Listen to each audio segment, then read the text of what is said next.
Sorry ইয়ার, আমি জানি তুমি অনেক রেগে আছো আমার উপর, কিন্তু কি করব বলো? একদম নাটক করবেন না। ফোনটা ব্যবহার করেন কেন? কতবার কল দিয়েছি জানেন আপনি? শত শত মেসেজ দিয়েছি, একটাবারও কি চেক করেছেন?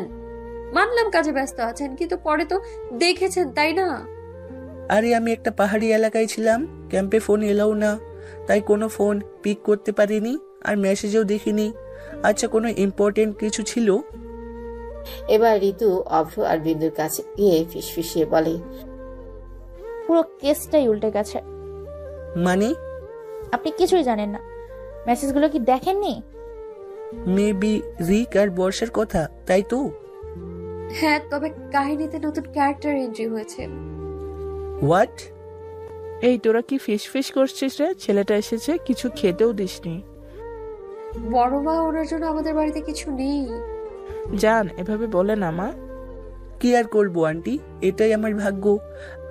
আগে এ বাড়িতে এলে আমার বিন্দু রানী আমার পছন্দের ক্যারামেল পুডিং বানিয়ে রাখবো, আর আজ ভাগ্যে চাও জুটবে না। হ্যাঁ, জুটবে নাই তো, এটা পানিশমেন্ট। আচ্ছা, পানিশমেন্ট মেনে নিলাম, তবে একটা হলুদ গোলাপ যে আমার বিন্দু রানীর জন্য আনলাম, কিন্তু সে তো রেগে আছে, সে তো এগুলো নিবে না। আমি কি একবারও বলেছি আমি এগুলো নিব না? বিন্দু রানী তার পছন্দের জিনিস কখনো হাতছাড়া করে না। বিন্দু এবার ছো মেরে ফুলের তোড়াটা নিয়ে যায়, আর অভ্র বিন্দু বিনুনি ধরে টেনে দেয়। দুজনে এমন খুনসুটি দেখে সকলেই হাসে, কিন্তু একজন রাগে ফেটে পড়ছে, দুহাত শক্ত করে মুঠি করে রেখেছে। হ্যাঁ, শিশিরের কথাই বলছি। শিশিরের যেন এগুলো একদমই ভালো লাগছে না। বিন্দু এভাবে অভ্রের সাথে কথা বলা, দুজনের খুনসুটি সবকিছুই রাগের মাত্রা ধীরে ধীরে বাড়িয়ে দিচ্ছে। শিশিরের মনে মনে ভাবছে, এতদিন যাবৎ সে দেশে এসেছে, বিন্দু 2 কি 3 বার তার সাথে কথা বলেছে, কিন্তু আজ এই ছেলেকে দেখে যেন মুখে খই ফুটেছে। এবার অভ্র সকলের জন্য আনা গিফট গুলো সকলকে দিচ্ছে। প্রত্যেকের পছন্দ অনুযায়ী এখানে জিনিসগুলো আছে। এবার সবার শেষে বিন্দুর গিফটটা দিয়ে বলল, দেখো তো বিন্দু রানী, পছন্দ হয় কি না। এবার বিন্দু গিফটের প্যাকেটটা খুলে দেখলো, সেখানে প্রায় 150 রকমের ডিজেল কালার রয়েছে, যা বিন্দু তার পেইন্টিং ও ক্যালিগ্রাফিতে ব্যবহার করে। তবে এগুলো অনেক রেয়ার, যা বাংলাদেশে পাওয়া যায় না। সাথে শুধু এগুলোই না, পেইন্টিং করার আরো অনেক জিনিসপত্র এবং রেজিনেরও কিছু জিনিসপত্র আছে।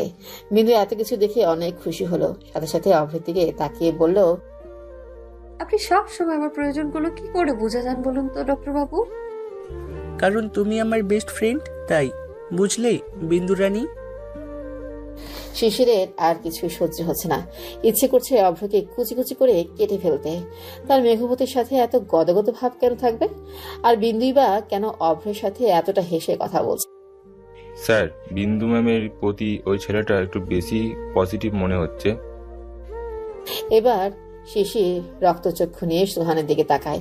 সোহান একটা শুকনো ঢোক গিলে মাথা নিচু করে নেয়। সোহান, ডক্টর অভ্রর A to Z ডিটেলস চাই আমার, তাও আবার 24 ঘন্টার মধ্যে। Yes sir. শিশির তার মেঘবতীকে নিয়ে টু মাচ সিরিয়াস। বলা যায় শিশিরের সবচেয়ে উইক পয়েন্ট হচ্ছে বিন্দু, আর তার মেঘবতী অন্য কারোর সাথে হেসে হেসে কথা বলবে, এটা শিশির কিছুতেই সহ্য করবে না। শিশির আসার পর প্রথমবার বিন্দুর মুখে হাসি দেখেছে। শিশিরের এক মুহূর্তের জন্য ভেতরটা চুরিয়ে গিয়েছিল, কিন্তু যখন দেখলেও সেই হাসির কারণটা হচ্ছে অভ্র, ঠিক তখনই মনে হলো শরীরে কেউ যেন আগুন ধরিয়ে দিয়েছে। সারা শরীর আগে রিরিক করছে শিশিরের। আচ্ছা, এখানে সবাইকে দেখছি, কিন্তু আমাদের কাঁদুনি কোথায়? ওর জন্য তো গিফট নিয়ে এসেছি। আমি উপরে নিজের রুমে আছি। ঋতু, যাও তো বর্ষাকে ডেকে নিয়ে আসো। একটু পরেই বর্ষা উপর থেকে নেমে এলো।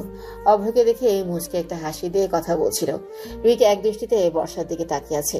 আজ পুরো 4 দিন পর এই মুখটা রিকের সামনে এলো। চোখের নিচে কালি পড়ে গেছে, চুলগুলো উস্কো খুস্কো। বর্ষা সবার সাথে কম বেশি কথা বলেও রিকের দিকে একবারে ফিরে তাকায়নি। রিক যতবারই তাকিয়েছে ততবারই দেখেছে বর্ষার দৃষ্টি অন্য কোথাও। কেন জানি এই ব্যাপারটা রিকের ভালো লাগবে না। অভ্রের আনা উপহারটি বর্ষা নিয়ে আবারও উপরে চলে গেল। নেই আগের মতো চঞ্চলতা, আগের মতো হাসিমাখা মুখটা কারোর সামনে সাদৃশ্য ভাব প্রকাশ করলো না। বর্ষার এই অবস্থা দেখে রিকের মনেও একটা অনুতপ্ত প্রকাশ পাচ্ছে। সেদিন একটু বেশি বাড়াবাড়ি করে ফেলেছিল, এটা সে বুঝতে পেরেছে। অভ্র বারান্দায় দাঁড়িয়ে চা খেতে খেতে ঋতু আর বিন্দু থেকে সবটা শুনল। কেসটা এতটা জটিল হয়ে যাবে বুঝতে পারিনি। আমি ভেবেছিলাম আমি ফিরে এসে রিকের সাথে কথা বলবো। কি বলতেন? এই যে বর্ষা ওকে পছন্দ করে, কিন্তু বলতে পারছি না, এটাই আমি বলতাম।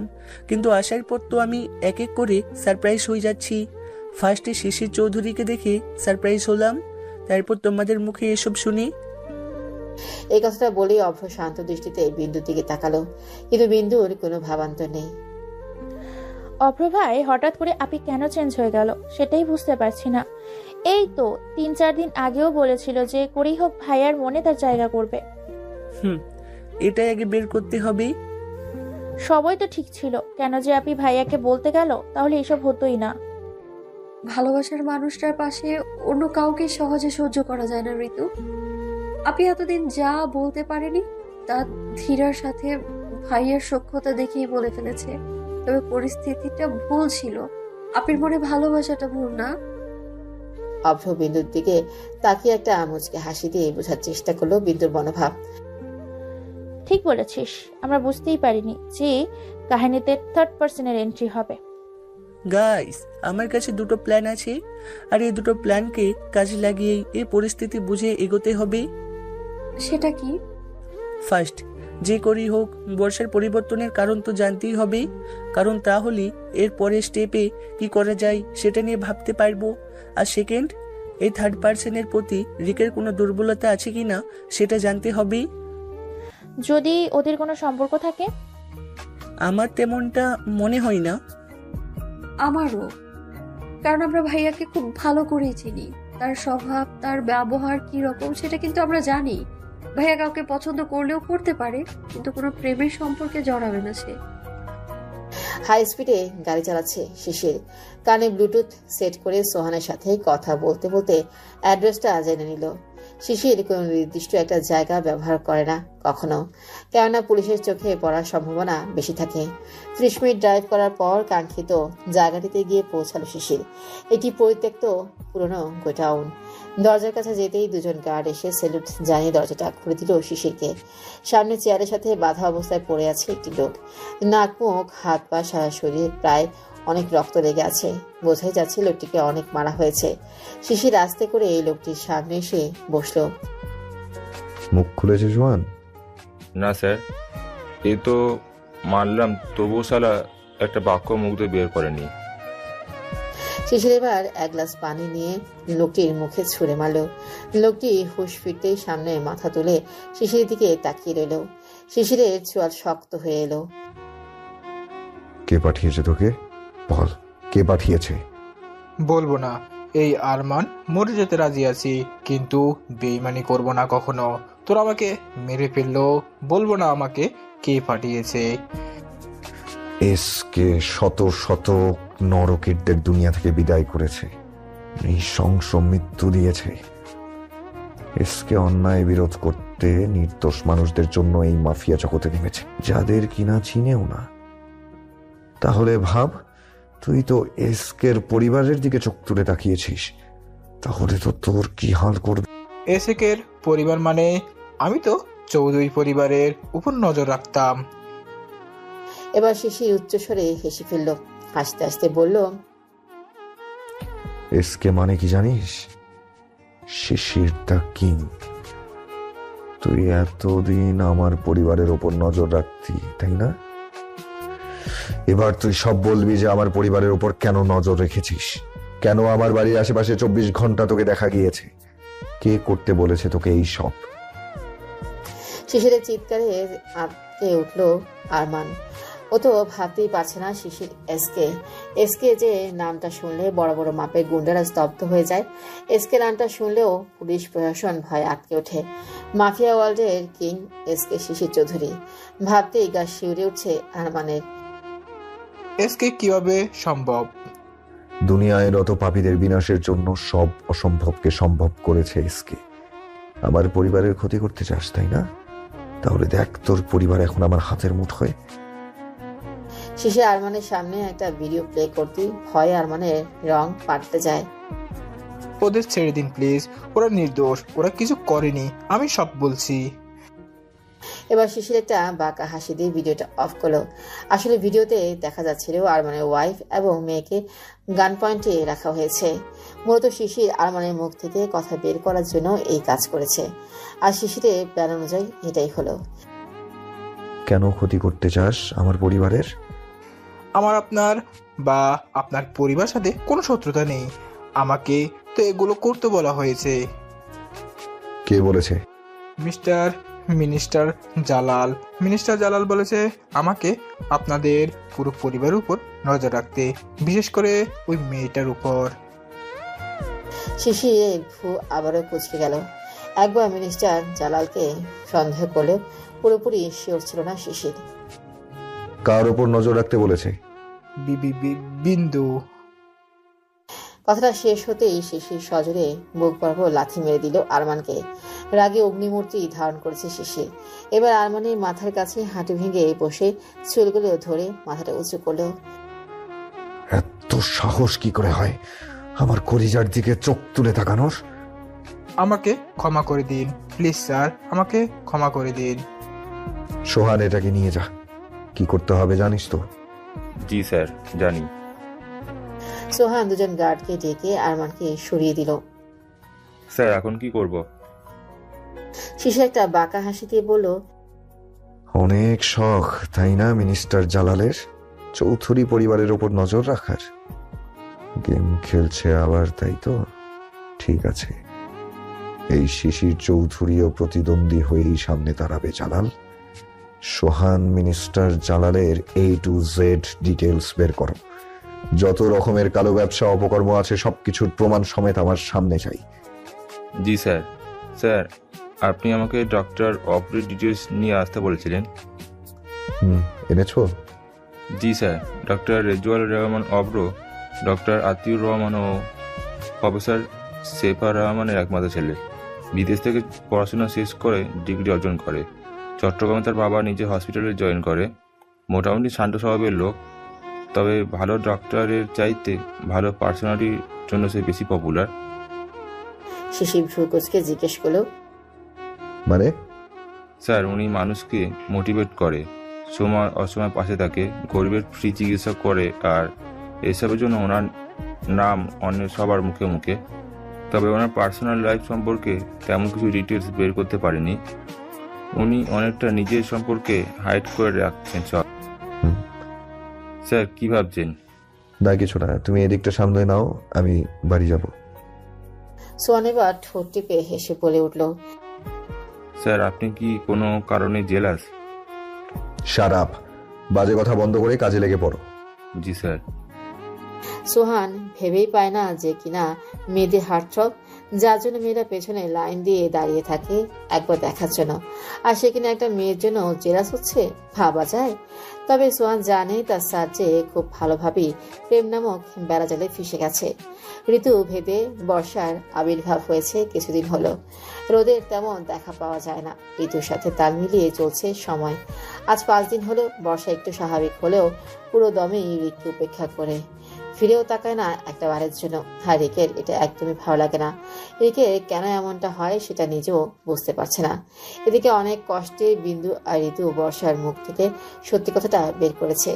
বিন্দু আর ঋতু হতবাক সবটা শুনে। রিকো যে এত বাজে বিহেভ বর্ষার সাথে করতে পারে সেটা ওরা ভাবেনি। তবে এটাও মানতে পারছে না ধীরার সাথে রিকের কোনো সম্পর্ক থাকতে পারে। এখন ওরা 3 জন এটা বের করবে যে আদৌ ধীরা বা রিকের কোনো সম্পর্ক আছে কিনা। বিন্দু, ঋতু আর অভ্র একটা রেস্টুরেন্টে বসে ধীরার জন্য অপেক্ষা করছে। আসছে না কেন এই মেয়ে? জানো তো এই হচ্ছে পুলিশের প্রবলেম, সব সময় লাস্টে এন্ট্রি করে। ঋতু তোর ফিল্মি কথা রাখবি? আমি ভেবে পাচ্ছি না যে আমরা জিজ্ঞেসটা করব কি। দেখো, সরাসরি কিছু জিজ্ঞাসা করা যাবে না, একটু বুঝে শুনে কথা বলতে হবে। কারণ যদি ওদের মধ্যে কোনো সম্পর্ক থাকে তো নিশ্চয়ই সেটা হাইড করার চেষ্টা করবে। আচ্ছা ডক্টর বাবু, যদি সত্যি সত্যি ওদের কোনো সম্পর্ক থাকে তাহলে আপনাকে কিভাবে সামলাবো? আপনি অনেক সফট হার্টেড একটা পার্সন, সহজে নিজেকে সামলাতে পারে না সে। দেখো, প্রথম কথা হচ্ছে বর্ষা একটা বুঝদার মেয়ে, ও সিচুয়েশনটা বুঝবে। আর দ্বিতীয় কথা হলো, রিকের বিহেভের পর যেভাবে ও চেঞ্জ হয়েছে বা নিজেকে যেভাবে কন্ট্রোল করে রাখছে, সামলে নিয়েছে, আমার মনে হয় যদি এমন কিছু হয় তাহলে নিজেকে ঠিক সামলে নেবে। তবুও টেনশন হচ্ছে। আচ্ছা তোমরা কথা বলো, আমি একটু ওয়াশরুম হয়ে আসছি। হুম। বিন্দুকে এই টেনশনে থাকতে দেখে অভ্র বিন্দুর হাতটা ধরে বোঝাতে লাগলো। আর চেষ্টা করলো এদিক ওদিকে কথা বলে মাইন্ডটা একটু অন্যদিকে নিতে। একটা পর্যায়ে বিন্দুর মুখে হাসি ফুটলো। আসলে বিন্দু মনে করে যে অভ্র ওর জীবনে এমন একটা মানুষ যে কিনা সব সময় ওকে হাসি খুশি দেখতে চায়। ঋতুর সাথে থাকতে থাকতে আপনিও ওর মতো উদ্ভট কথাবার্তা বলা শিখে গেছেন ডক্টর বাবু। আরে এই ঋতু ম্যাডামের থেকেই তো এসব শিখেছি। জানো, অপারেশন থিয়েটারে একটা সিরিয়াস মোমেন্টের মধ্যে আমি এরকম ফিল্মের ডায়লগ মেরেছি সেদিন। বিন্দু আবারও হাসতে লাগলো। দেন কোন রকমে হাসি থামিয়ে জিজ্ঞেস করলো, তারপর কি আবাই? সবাই আমার দিকে এমন ভাবে তাকিয়ে আছে, মনে হচ্ছিল আমি কোনো এলিয়েন। অভ্রের কথা শুনে বিন্দু আবারও হেসে ওঠে। ওদের এরকম হাসাহাসি দূর থেকে একজন অগ্নিচক্ষু দিয়ে পর্যবেক্ষণ করছিল। শিশির মূলত এসেছিল একটা ক্লায়েন্টের সাথে কথা বলতে এই রেস্টুরেন্টে। হঠাৎ করে অভ্র বিন্দুর হাত ধরে বসে আছে, এই দৃশ্য চোখে পড়ল। সঙ্গে সঙ্গে শিশিরের মাথায় আগুন জ্বলে ওঠে, চোখ দুটো লাল হয়ে যায় নিমিষে। তখনই হঠাৎ করে বুকের ভেতরটা কেমন যেন করে ওঠে। শিশির ভেবেই পায় না আগে কখনো ওর সাথে এমন হয়নি। শিশির ওদের দিকে এগোতে গেলেই একটা ফোন কল এসে পড়ে, আর ওই মুহূর্তে রাগে কটমট করতে করতে বেরিয়ে যায়। শিশির ওর অফিসে গিয়ে সবকিছু ভাঙচুর করতে শুরু করেছে। অভ্র বিন্দুর হাত ধরে থাকা দৃশ্যটা মনে পড়তেই সজোরে দেয়ালের সাথে একটা ঘুষি মারে। কিছুতেই নিজের রাগ কন্ট্রোল করতে পারছে না শিশির। কাছের মানুষকে অন্যের সাথে দেখার তা সত্যি বড্ড কষ্টের। অনেক হয়েছে মেঘপতি, অনেক ছাড় দিয়েছি তোমাকে। আন্দা, আমি এখানে ছিলাম না আর এই সুযোগে তোমার ডানা গজিয়েছে, তাই তো? এখন সময় এসেছে তোমাকে নিজের খাঁচায় বন্দি করার। স্যার আপনি প্লিজ শান্ত হন। আর তাছাড়া আপনার হাত দিয়ে ব্লিডিং হচ্ছে, আমি ফার্স্ট এড করে দিচ্ছি। আমি ঠিক আছি জোয়ান। কি জানো তো, শরীরের ক্ষত সবারই চোখে পড়ে, কিন্তু মনের রক্তক্ষরণ কয়জনই বা দেখতে পায়। স্যার আপনি একবার শুধু হুকুম করুন, ডক্টর অব্রকে তুলে আনবো। না, তোমার কিছু করতে হবে না সোহান। ডক্টর অবসের মুখোমুখি এবার আমাকে হতে হবে। এদিকে প্রায় আধ ঘন্টা অপেক্ষা করার পর ধিয়া রেস্টুরেন্টে এসে পৌঁছায়। সরি গাইস, একটু লেট হয়ে গেল। কেমন আছো তোমরা? আলহামদুলিল্লাহ ভালো, আপনি? ভালো। এবার অভ্র থেকে তাকে জিজ্ঞেস করলো, আপনাকে চিনলাম না। হ্যালো, আমি ডক্টর অভ্র। ওদের ফ্যামিলির ডক্টর বলতে পারেন, আবার ফ্রেন্ড বলতে পারেন, আর ফ্যামিলিও বলতে পারেন। ধীরা একটা মুচকি হাসি দিয়ে বলল, ও আচ্ছা, নাইস টু মিট ইউ।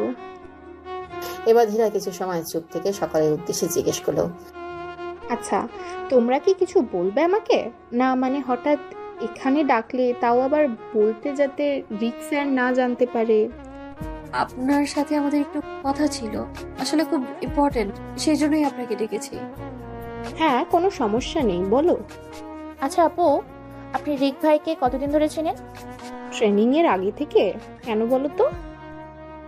এবার ধীরা লক্ষ্য করলো সবার মুখে একটা ইতস্তত ভাব দেখা যাচ্ছে, তাই কিছুক্ষণ চুপ থেকে আবারও জিজ্ঞেস করো, আচ্ছা কোনো প্রবলেম হয়েছে কি? তোমরা নির্দ্বিধায় আমাকে বলতে পারো। এবারই তো হুট করেই বলে ফেললো, আপনি কি ভাইয়ার গার্লফ্রেন্ড? হোয়াট? এবার সবাই একটু নড়ে চড়ে বসলো। বিন্দু ঋতুর দিকে চোখ গরম করে তাকিয়ে ধীরাকে বলে উঠলো, আপু রিল্যাক্স, আমি শুরু থেকে সবটা খুলে বলছি। এবার বিন্দু একে একে শুরু থেকে শেষ পর্যন্ত সবটা খুলে বলল। এদিকে ধীরা তো সবটা শুনে অবাক, কারণ ওর সাথে রিকের এমন কোনো সম্পর্কই নেই, যার কারণে বর্ষা আর রিকের মধ্যে ভুল বোঝাবুঝি সৃষ্টি হতে পারে। আচ্ছা তোমাদের কোথাও একটা ভুল হচ্ছে।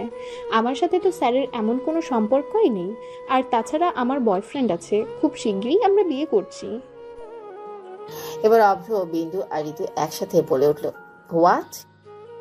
হ্যাঁ আমার বিয়ে ঠিক হয়ে গেছে, আর এটা তো রিক স্যারও জানে। আচ্ছা তাহলে আপনাদের দুজনকে যে আপনি একসাথে দেখেছিল পুলিশ স্টেশনে, ওইটা? অসম্ভব, এটা হতেই পারে না। আমার মনে হয় বর্ষা ভুল দেখেছে, কারণ ট্রাস্ট মি, আমার আর রিক্সারের মধ্যে কোনো সম্পর্ক নেই। আর তাছাড়া আমরা তো 9-10-এর পড়া স্টুডেন্ট না যে লুকিয়ে লুকিয়ে চুরি করে প্রেম করব। আমরা যথেষ্ট ম্যাচিওর।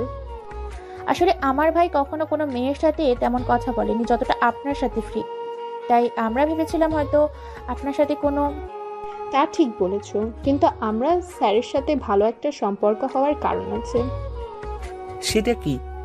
আসলে আমার বাবা হচ্ছেন একজন সিনিয়র পুলিশ কর্মকর্তা, আর স্যারের ট্রেনিং আমার বাবা নিয়েছিল। আর স্যার খুব ভালো এবং দক্ষ পুলিশ অফিসার হওয়ায় বাবা অনেক পছন্দ করেন তাকে। আর সেও আমাদের বাড়িতে আসা যাওয়ার মাঝে মাঝে, সেই থেকে আমি স্যারকে চিনি। দেন আমি যখন ট্রেনিংয়ে ঢুকি তখন স্যার মূলত ইনচার্জ ছিলেন, আর তাই স্যারের আন্ডারে আমি ট্রেনিং নিই। ব্যাস এই কারণেই স্যারের সাথে আমার খুব ভালো একটা সম্পর্ক। এই সব কিছু শুনে বিন্দু আর অভ্র ঋতু একটা ঝটকা খায়। এখানে যে কেস পুরোটাই উল্টো, আর ওরা কি নাকি ভেবে বসে আছে। তবে এইটুকু সবাই বুঝতে পারছে যে বর্ষার মনে একটা ভুল ধারণা সৃষ্টি হয়েছে, আর যেই ভুল বোঝাবুঝি থেকেই এত কিছু। আপু, উই আর রিয়েলি সরি। আসলে আমরা এইসব কিছুই জানতাম না। আমরা তো ভেবেছিলাম যে ভাই আর আপনার মধ্যে। যাই হোক, প্লিজ কিছু মনে করবেন না। আরে না না, আমি কিছুই মনে করিনি। খুব ভালো হয়েছে যে সবটা ক্লিয়ার হলো, না হলে সবার মধ্যে একটা ভুল বোঝাবুঝি রয়ে যেত। তার মানে রিকের জীবনে কেউ নেই, আর বর্ষা ভুল বুঝে রিয়েক্ট করেছিল। কিন্তু দোষটা আমার ভাইয়ের ছিল। কেন আপনি? কে এত কথা শুনিয়েছে? দেখো রিক এক রোখা স্বভাবের মানুষ, তবে বাড়ির সকলের সাথে কিন্তু সবসময় ভালো ব্যবহার করি। একটু রাগ জেদ বেশি, এই আর কি। তাছাড়া এই কয়েকদিন বর্ষাকে অনেক ইগনোর করেছে, ইরিটেট করেছে, যার কারণে রিক হয়তোবা একটু ওভার রিয়েক্ট করে ফেলেছিল। ডক্টর বাবু, এখন আমরা কি করব তা তো বুঝতে পারছি না। কি করে সবকিছু ঠিক করব? দুজনের মধ্যে আবার কিভাবে ভাব হবে? চিন্তা করো না, আমার কাছে একটা আইডিয়া আছে। আচ্ছা, আমার সাহায্য লাগলে নিশ্চয়ই বলবে। হ্যাঁ, অবশ্যই সাহায্য তো লাগবেই। আচ্ছা, প্ল্যানটা কি? আমরা এতদিন ভাবতাম এই দুজনের মধ্যে থার্ড পার্সন হিসেবে ধীরা এসেছে, তাই এই ভুল বোঝাবুঝি ঝামেলা এইসব হয়েছে। হ্যাঁ তো। মানে কাহিনীতে এখন ফোর্থ পার্সন আনতে হবে। মানে? ডক্টর বাবু কি বলছেন? কিছু বুঝতে পারছি না। পুরো প্রসেসিং তাই হচ্ছে জেলাসি দিয়ে। সেটা কিভাবে? আচ্ছা দেখুন, রিকের সাথে যখন আপনাকে বর্ষা কথা বলতে দেখলো তখন ও জেলাস ফিল করে, আর এতদিন যে মনের কথাগুলো রিককে বলতে পারেনি তা সবটা বলে ফেলে। তো তো এমন একজনের এন্ট্রি করাতে হবে যাকে দেখে রিকও জেলাস ফিল করে। মানে আপির বয়ফ্রেন্ড? আরে না রে বাবা, এমন একজন ছেলের সাথে বর্ষার পরিচয় করাতে হবে যার সাথে কথা বলতে দেখে রিক জেলাস হবে। এবার বিন্দু একটা বাঁকা হাসি দিয়ে বলে উঠল, অথবা এমন একজন যার সাথে আপির বিয়ে ঠিক হবে। বিন্দুর কথা শুনে সবাই আশ্চর্য হলো। এবার একে একে বলতে লাগলো, এই তোর মাথা খারাপ হয়েছে? সবটা ঘেটে যাবে। বিন্দু রানী, কি বলছো এইসব? বিন্দু, এটা কিন্তু খুব রিস্ক হয়ে যাবে। আচ্ছা ঋতু, তোর মনে আছে এখানে আসার পর কয়েকটা ছেলে আমাদের সাথে বন্ধুত্ব করতে চাইছিল? হ্যাঁ তো। কিন্তু সেটা রিক ভাইয়া জানতে পেরে খুব মেরেছিল ছেলেগুলোকে। ওদের কিন্তু কোনো দোষ ছিল না, আমাদের কখনো বিরক্ত করেনি।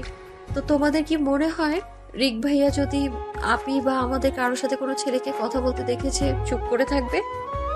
তা ঠিক, কিন্তু এটা একটু বেশি ঝুঁকি নেওয়া হয়ে যাবে না? একদম না। আপুর সাথে কার এই বিয়ের নাটকটা করতে হবে সেটা আমি ঠিক করে ফেলেছি।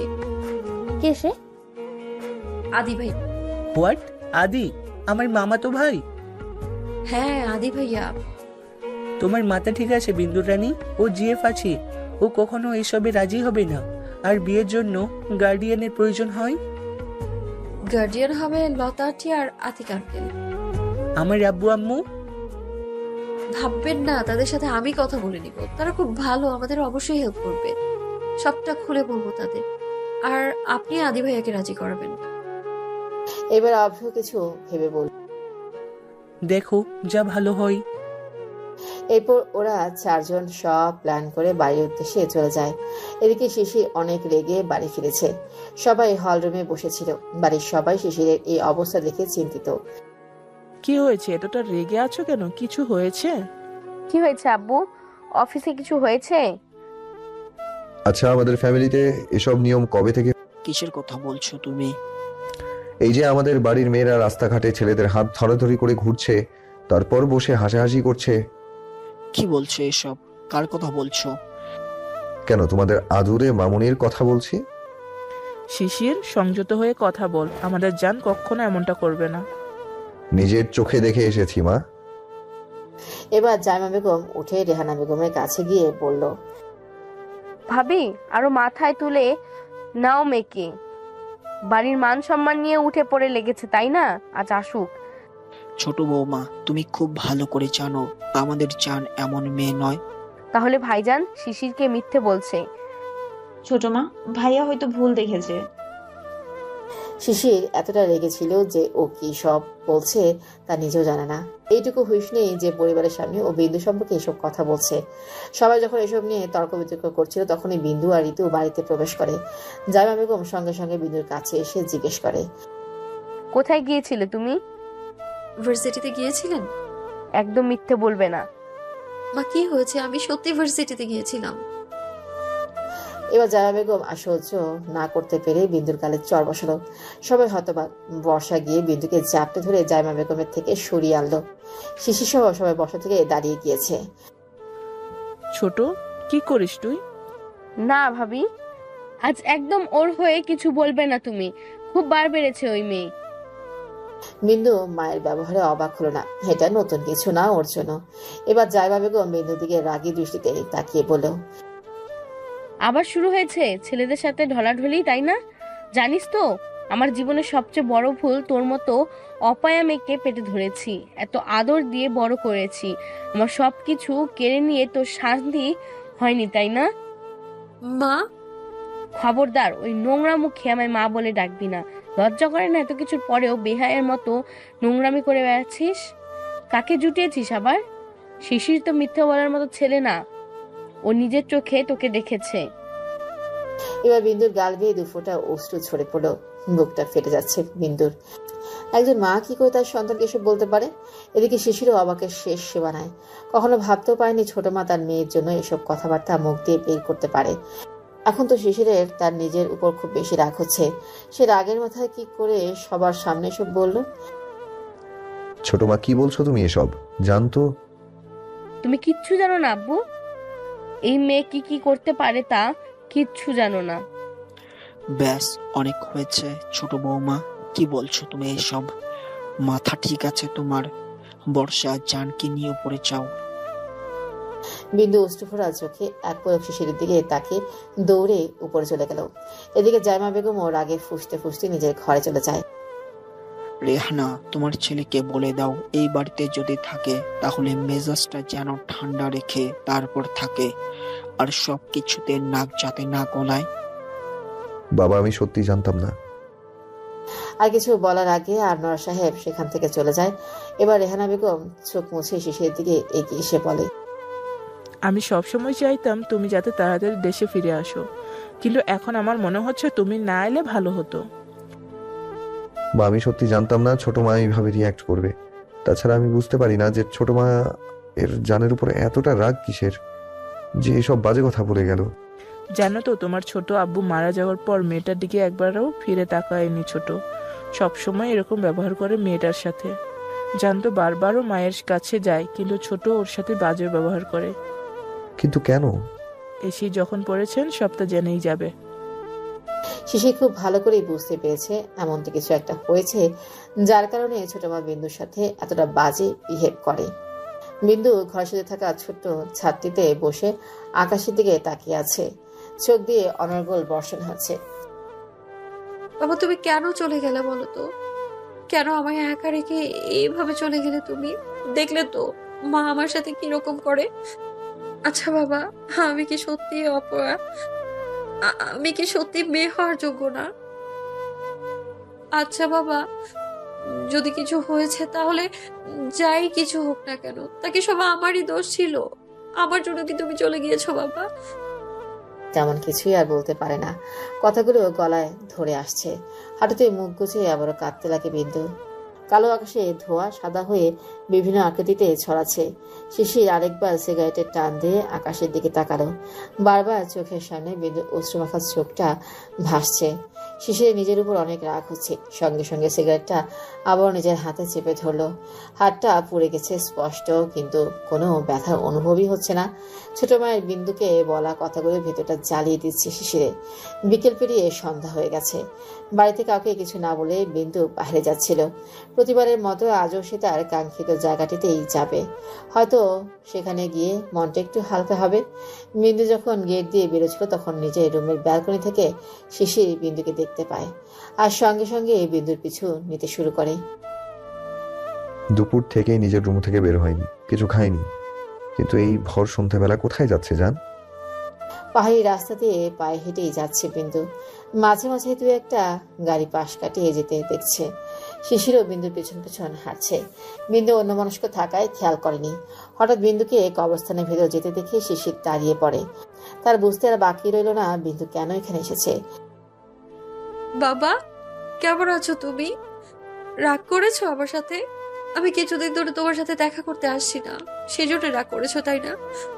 জানো বাবা, প্রতিবারের মতো মা আজও আমায় মেরেছে, কিন্তু আমি একটুও ব্যথা পাইনি জানো, শুধু একটু কষ্ট হয়েছে যখন মা আমায় বলেছে তুমি নাকি আমাদের জন্য আমাদের সবাইকে ছড়ে চলে গেছো।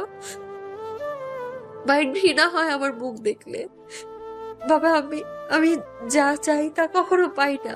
দেখো না, আমি চাই মা স্বাভাবিক বিহেভ করুক সবার সাথে, আগের মতো হয়ে যাক, কিন্তু দেখো আমি কিচ্ছু করতে পারছি না। মা ঠিকই বলে আমি সত্যি অপয়া, কিন্তু বাবা আমি তো কখনো চাইনি এসব হোক। আমি তো চাইনি এগুলো বাবা। এইসব বলে বিন্দু আবারও কাঁদতে লাগে। এদিকে শিশির বিন্দুর পেছনে দাঁড়িয়ে সব শুনছে। শিশিরও নিজের চোখের পানি আটকে রাখতে পারেনি, ওর চোখেও অশ্রু স্পষ্ট। এবার শিশির নিজের চোখ মুছে বিন্দুর কাঁধে হাত রাখে। বিন্দুর পেছনে কারো অস্তিত্ব টের পেতেই চোখ মুছে বলে ওঠে, আপনি সবসময় কি করে বুঝে যান আমি এখানে আছি? শিশির কিছু বুঝতেই পারলো না, তাই জিজ্ঞেস করলো, কার কথা বলছিস? বিন্দু এই গলার স্বরটা চিনতে পেরে চমকে উঠে পেছনে তাকালো। শিশিরকে দাঁড়িয়ে থাকতে দেখে একটু নয় বরং অনেকটাই অবাক হয়েছে। আপনি এখানে? অন্য কাউকে ভেবেছিলি? আপনি এখানে কি করছেন? পিছু নিয়েছেন আমার? দেখতে এসেছেন যে কার সাথে দেখা করতে এসেছি? শিশির এবার মাথা নিচু করে ফেলে। বিন্দু চলে যাচ্ছিল, ঠিক তখনই পেছন থেকে শিশির বলে ওঠে, আই এম সরি জান, আমি বুঝতে পারিনি ব্যাপারটা এইরকম একটা পর্যায়ে চলে যাবে। আমি তো জাস্ট... আমার লাইফ থেকে দূরে থাকুন প্লিজ। শিশির করুণ দৃষ্টিতে তাকালো। বিন্দু দু কদম সামনে গিয়ে একটি কবরের সামনে থেমে যায়। হাতে থাকা একটি গোলাপ ফুল কবরের পাশে রাখে। তারপর মোনাজাত করে বিড়বিড় করে কিছু পড়তে থাকে, হয়তো সূরা ফাতিহা পাঠ করছে। মোনাজাত শেষ হতেই কবরটির দিকে কিছুক্ষণ তাকিয়ে থেকে তারপর বিন্দু হনহনে বেরিয়ে যায় সেখান থেকে। শিশিরের কিছুটা কৌতূহল হয়। সে কবরটির কাছে গিয়ে দেখে নেমপ্লেট লেখা শিরিন সুলতানা, জন্ম তারিখ 1997 থেকে 2019। শিশির খানিকটা ভ্রু কুঁচকে চিন্তা করলো, এই নামে এমন তো কাউকে চেনে না। রাতের খাবার খেয়ে সবাই যার যার ঘরে চলে গেছে। বিন্দু রান্নাঘরে কাজ করছে। বিন্দু মাত্র ক্লান্তি নেই মেয়েটার, সবসময় নিজেকে শক্ত মনোভাব বিশিষ্ট তা প্রমাণ করে। শিশির সোফায় বসে এক মনে তাকিয়ে আছে রান্নাঘরের দিকে। বিন্দুকে কাজ করতে দেখছে আর এসব ভাবছে। তখনই হঠাৎ ঋতু কফি নিয়ে শিশিরের কাছে এলো। ভাইয়া, এই যে তোমার coffee. Thank you. Ritu coffee দিয়ে চলে আসবে ঠিক তখনই শিশির ডেকে বসলো। কেরে মুখ লুটকিয়ে আছিস কেন? বস এখানে। ঋতু শিশিরের পাশে এগিয়ে বসলো। কিরে, কি হয়েছে? মন খারাপ? না কিছু না। কিছু না বললে হবে? মুখ দেখে বোঝা যাচ্ছে যে মন খারাপ। কেউ কিছু বলেছে? না ভাইয়া। আচ্ছা ফুপি, কেন জানেন এর সাথে এমন করে বলো তো? শুধু শুধু বকে, আর আজ তো কোনো কারণ ছাড়াই আজে বাজে কথা বললো, গায়েও হাত তুললো। জানো ভাইয়া, জান ফুপির কথা ছাড়া কোনো কাজই করে না।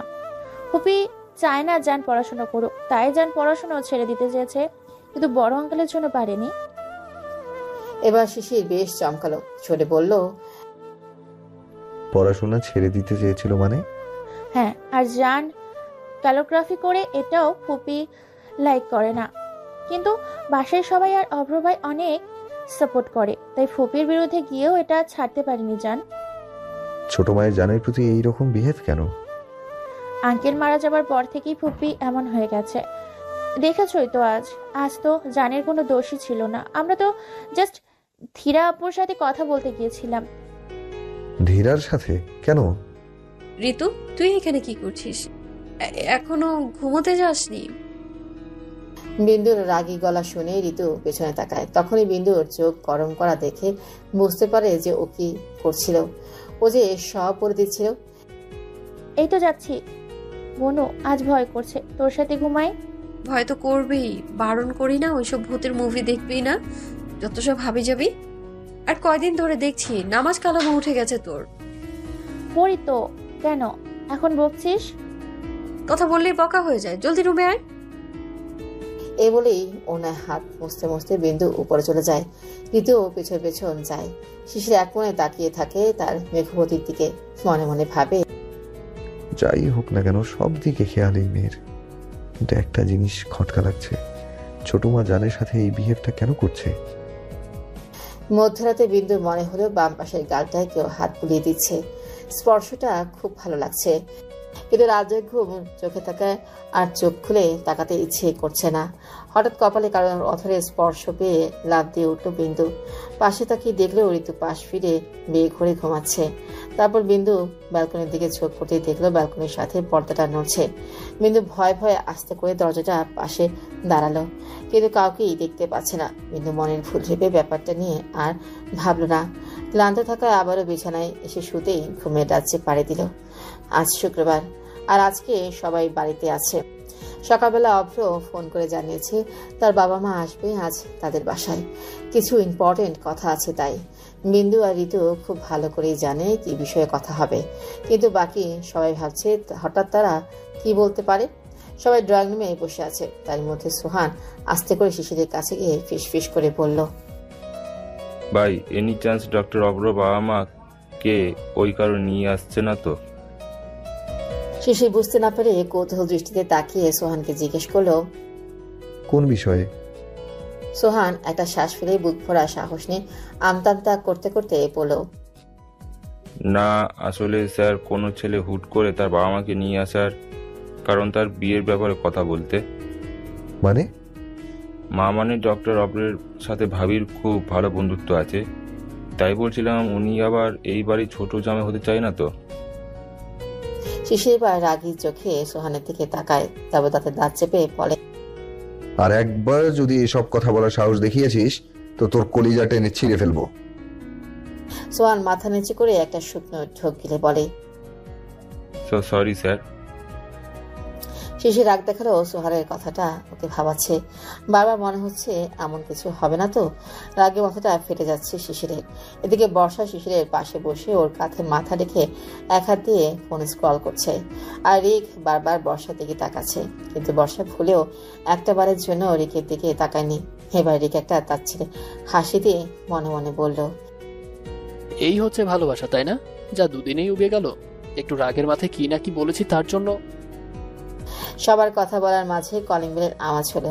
ঋতু এক দৌড়ে গিয়ে দরজা খুলে দিল। দরজার পাশে চারটি মুখ দেখে একটা প্রসারিত হাসি দিয়ে শেফা বেগমকে জড়িয়ে ধরল। কেমন আছো আন্টি? আমিও ভালো আছি। তা আপনার কি খবর? ভালো। ওই মিস বকবক, এখানে দাঁড়িয়ে থাকবো নাকি ভিতরে যেতে দিবি? ও হ্যাঁ, আসুন। এবার সবাই ভেতরে গিয়ে বসতো। একে একে সকলের সাথে কুশল বিনিময় করলো। শেফা বেগম বিন্দুকে জড়িয়ে ধরে বলল, কেমন আছে আমার আম্মুটা? এই তো আন্টি, তুমি কেমন আছো? আর আমি, আমার খবর কেই বানাই। আগে তো কত যেতি, এখন তো তাও যাস না। হ্যাঁ রে, আন্টির কথা মনে পড়ে না, তাই না? না আন্টি, আসলে সময় হয়ে ওঠে না, আর তাছাড়া দিদাও অসুস্থ ছিল, তাই আর কি। তুমি প্লিজ মন খারাপ করো না, তোমাকে কি কখনো ভুলতে পারি? তা আমার মামুনি কি আঙ্কেলের সাথে কথা বলবে? এবার বিন্দু মুচকে এসে আতিউর রহমানের সামনে গিয়ে বলল, আঙ্কেল, তোমার মনে হয় আমি তোমার সাথে কথা বলবো না? কেমন আছো তুমি? একদম ফার্স্ট ক্লাস। চলে এলাম তোর হাতের চা খেতে। খুব ভালো করেছো। শিশিরের যেন এদের সাথে বিন্দুর এতটা রুষিয়ে রুষিয়ে কথা বলা একদমই পছন্দ হচ্ছে না। চোখে মুখে একটা বিরক্তিকর ভাব ফুটিয়ে রেখেছে। আতিউর রহমান এবার শিশিরের দিকে ইশারা করে আনোয়ার সাহেবকে জিজ্ঞেস, আচ্ছা ভাই, ওকে তো চিনতে পারলাম না। ও আমার ছেলে শিশির, কিছুদিন হলো লন্ডন থেকে ফিরেছে। ও আচ্ছা, তা ইয়াং ম্যান কেমন আছো? ভালো। এরই মাঝে আদি এসে সকলের সাথে কুশল বিনিময় করলো। বিন্দুদের বাসার সবাই আদিকে চিনে, আর আজ শিশিরের সাথে পরিচয় হলো। সবাইকে কথা বলতে দেখে বিন্দু রান্নাঘরে গেল চা বানাতে। সুযোগ বুঝে অভ্র পেছন পেছন গেল। ব্যাপারটা শিশিরের চোখ এড়ায়নি। শিশির একটা রাগী দৃষ্টি নিক্ষেপ করে হাত মুঠো করে ধরল। ডক্টর বাবু, বিশ্বাস করুন, এবার আমার অনেক ভয় করছে। কি হবে কিছু বুঝতে পারছি না। আন্টি আর আদি ভাইয়ার চোখ মুখ দেখেছেন, তারা অনেক নার্ভাস, বোঝাই যাচ্ছে। আমাকে এখন এসব বলে লাভ নেই। প্ল্যান আপনার ছিল ম্যাডাম। আব্বু আম্মু আদি তিনজনকে তুমি রাজি করিয়েছো, আর এখন তুমি ভয় পাচ্ছ। তাহলে ভাবো আমি কতটা নার্ভাস। এরই মাঝে ঋতু এসে হাজির। আমার আর সহ্য হচ্ছে না, কখন আসবে সেই কাঙ্ক্ষিত মুহূর্তটা? আমি জাস্ট দেখতে চাই আমার ভাইয়ের চোখে মুখের কি অবস্থা হয়। এই যে ওভার এক্সাইটেড দোকান, এতটা এক্সাইটেড হবেন না। এমনিতে টেনশনে আছি যাতে কোনো ব্লাডার না হয়ে যায়। উফ, চিল করেন তো আপনারা, শুধু শুধু ভয় পাচ্ছেন। দেখবেন আমাদের প্ল্যান সাকসেসফুল হবে। বকবক না করে আপনারা দুইজনই বাইরে যান। দেখুন কোনো জায়গায় এদিক এদিক হলে সামাল দিন, যান। এরপর অভ্র আর ঋতু দুজনেই হলরুমে চলে যায়। আর কিছুক্ষণ পরেই বিন্দু ট্রেতে চা নিয়ে সকলের সামনে উপস্থিত হয়। আর ঠিক তখনই শেফা বেগম আনোয়ার সাহেবের উদ্দেশ্যে বলে ওঠে, ভাই সাহেব, আমরা আপনাদের কাছে একটা আর্জি নিয়ে এসেছি। আসলে অনেকদিন ধরেই ভাবছিলাম কথাটা বলবো, কিন্তু বলা হয়ে ওঠেনি। এত দ্বিধাবোধ করছেন কেন ভাবি, বলুন। না আসলে ভাই, আমাদের একটা ইচ্ছে ছিল, এতদিন তেমন কিছু বললো, এখন মনে হচ্ছে এটা বলার সঠিক সময়। বড়দের কথা শুনে ঋতু আস্তে করে বিন্দুর কানের কাছে গিয়ে ফিসফিসকে বলে, আরে বাস বোনো, আঙ্কেল আন্টি তো ফাটিয়ে দিচ্ছে, তুই খামোখাই ভয় পাচ্ছিলি। চুপ কর, এখন মিড পয়েন্টে আসিনি।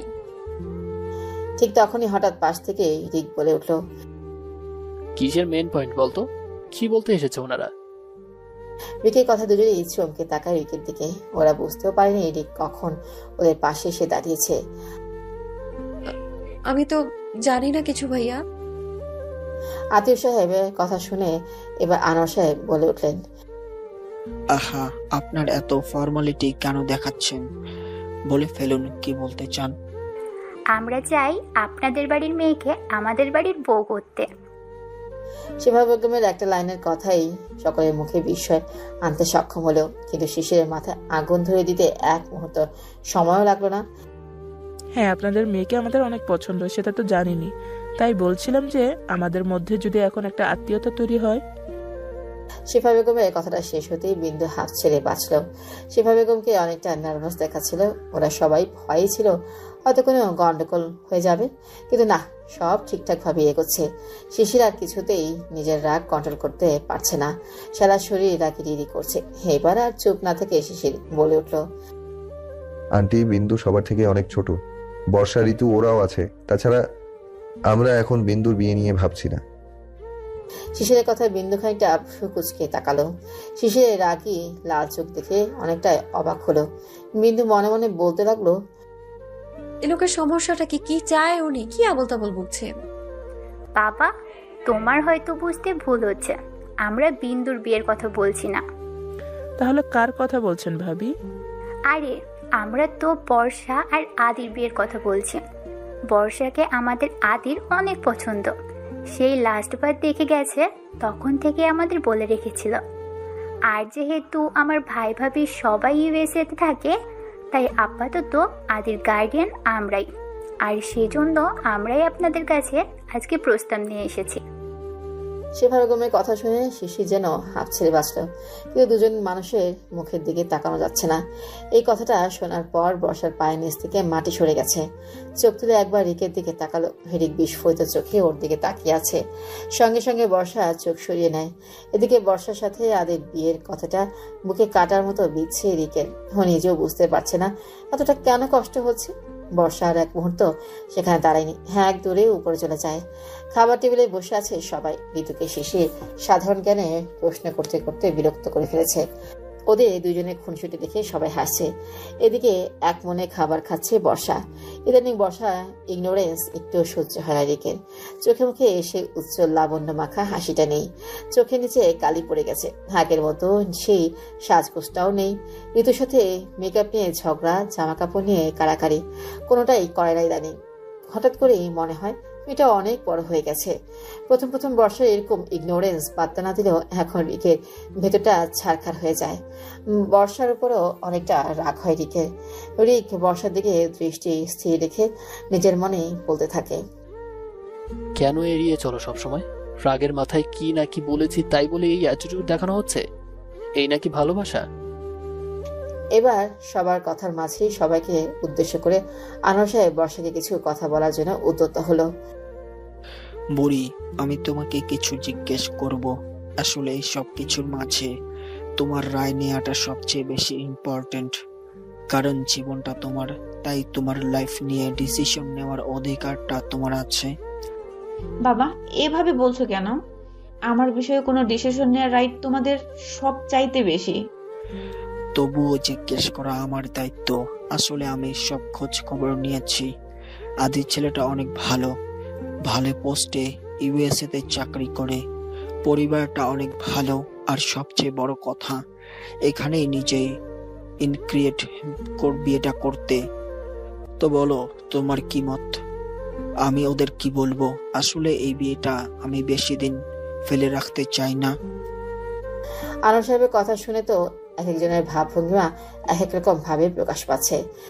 রেহানা বেগম ও জাইমা বেগম অনেক খুশি, মেয়েকে ভালো করে দিবে তাই। এদিকে রিক আগে ফুসছে, ওর চোখে মুখে একটা হিংস্র ভাব ফুটে উঠেছে।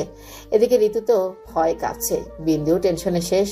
বিন্দুর তো ওদের বাসা থেকে আদির চলে যাওয়ার সময় ওকে বলা কথাটা কানে বাজছে। আদির চলে যাওয়ার সময় বিন্দুর কানে কাছে এসে বলেছিল, বোন একটু সামলে প্লিজ, আমার অলরেডি গার্লফ্রেন্ড আছে, অনেক রাগী আর বদমেজাজি, কিন্তু মেয়েটা অনেক ভালো আর আমরা দুজন দুজনকে অনেক ভালোবাসি।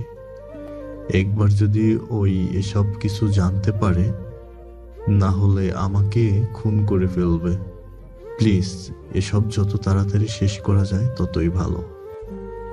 বিন্দু ভেবেছিল বর্ষার বিয়ের প্রস্তাবের কথা শুনে রিক রিয়াক্ট করবে, কিন্তু সেসব কিছুই হলো না। উল্টো বিয়ের ব্যাপারটাতে জড়িয়ে পড়ছে ওরা। এত কিছু ভাবনা মাঝে বর্ষা যে কথাটা বললো সেটা শোনার জন্য কেউই প্রস্তুত ছিল না। আমার কোনো আপত্তি নেই বাবা, তোমরা যেটা ভালো মনে করো সেটাই করো। এই বলে বর্ষা খাবার টেবিল ছেড়ে হনহনিয়ে উপর চলে গেল। এদিকে ঋতু তো প্রায় এবার কেঁদেই ফেলবে। বিন্দু হঠাৎ করে রিকের দিকে তাকিয়ে চমকে গেল, চোখ দুটো লাল হয়ে গেছে। সাথে হাতে থাকা কাঁটা চামচটা এমন ভাবে চেপে ধরে রেখেছে যে হাত দিয়ে রক্ত বের হচ্ছে। কারো চোখে না পড়লেও বিন্দু ঠিকই লক্ষ্য করলো এসব। দুজনের অবস্থাই হয়েছে একই রকম, ভাঙবে তবু মচকাবে না। এদিকে শিশিরও কিছু আন্দাজ করতে পেরেছে। বর্ষা যে মন থেকে কথাটা বলেনি সেটা বুঝতে পেরেছে শিশির। আর এতদিন বোনের সব পরিবর্তনই লক্ষ্য করেছে শিশির। রিক নিজের রুমের ব্যালকনির দরজার সামনে দাঁড়িয়ে আছে। যে হাতটা ক্ষত হয়েছে সে হাতটা মুষ্টিবদ্ধ করে রেখেছে। ঠিক তখনই বিন্দু হাতে ফার্স্ট এইড বক্স নিয়ে ঘরে ঢুকলো। কি হয়েছে, মন খারাপ?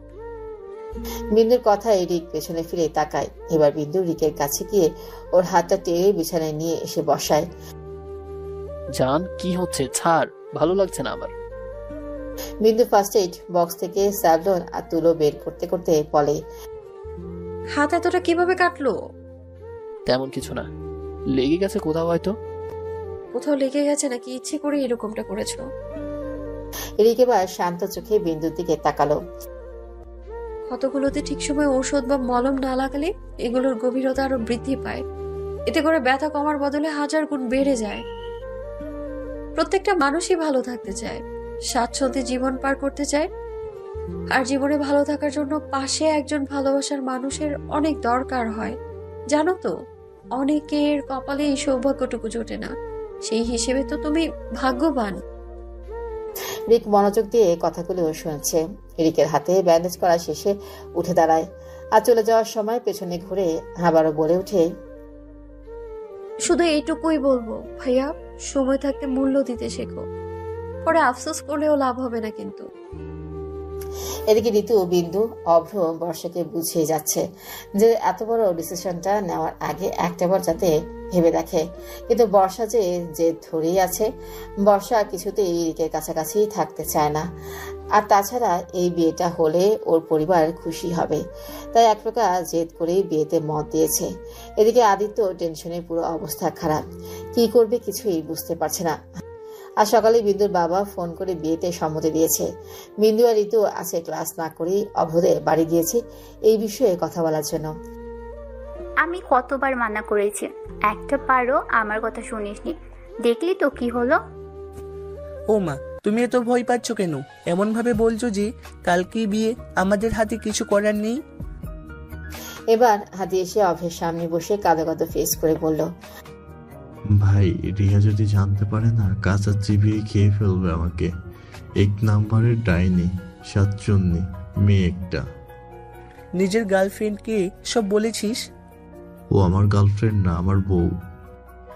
আদির কথায় সবাই একসাথে বলে ওঠে, কি বিয়েটা কি সেরে ফেলবো ভাইয়া?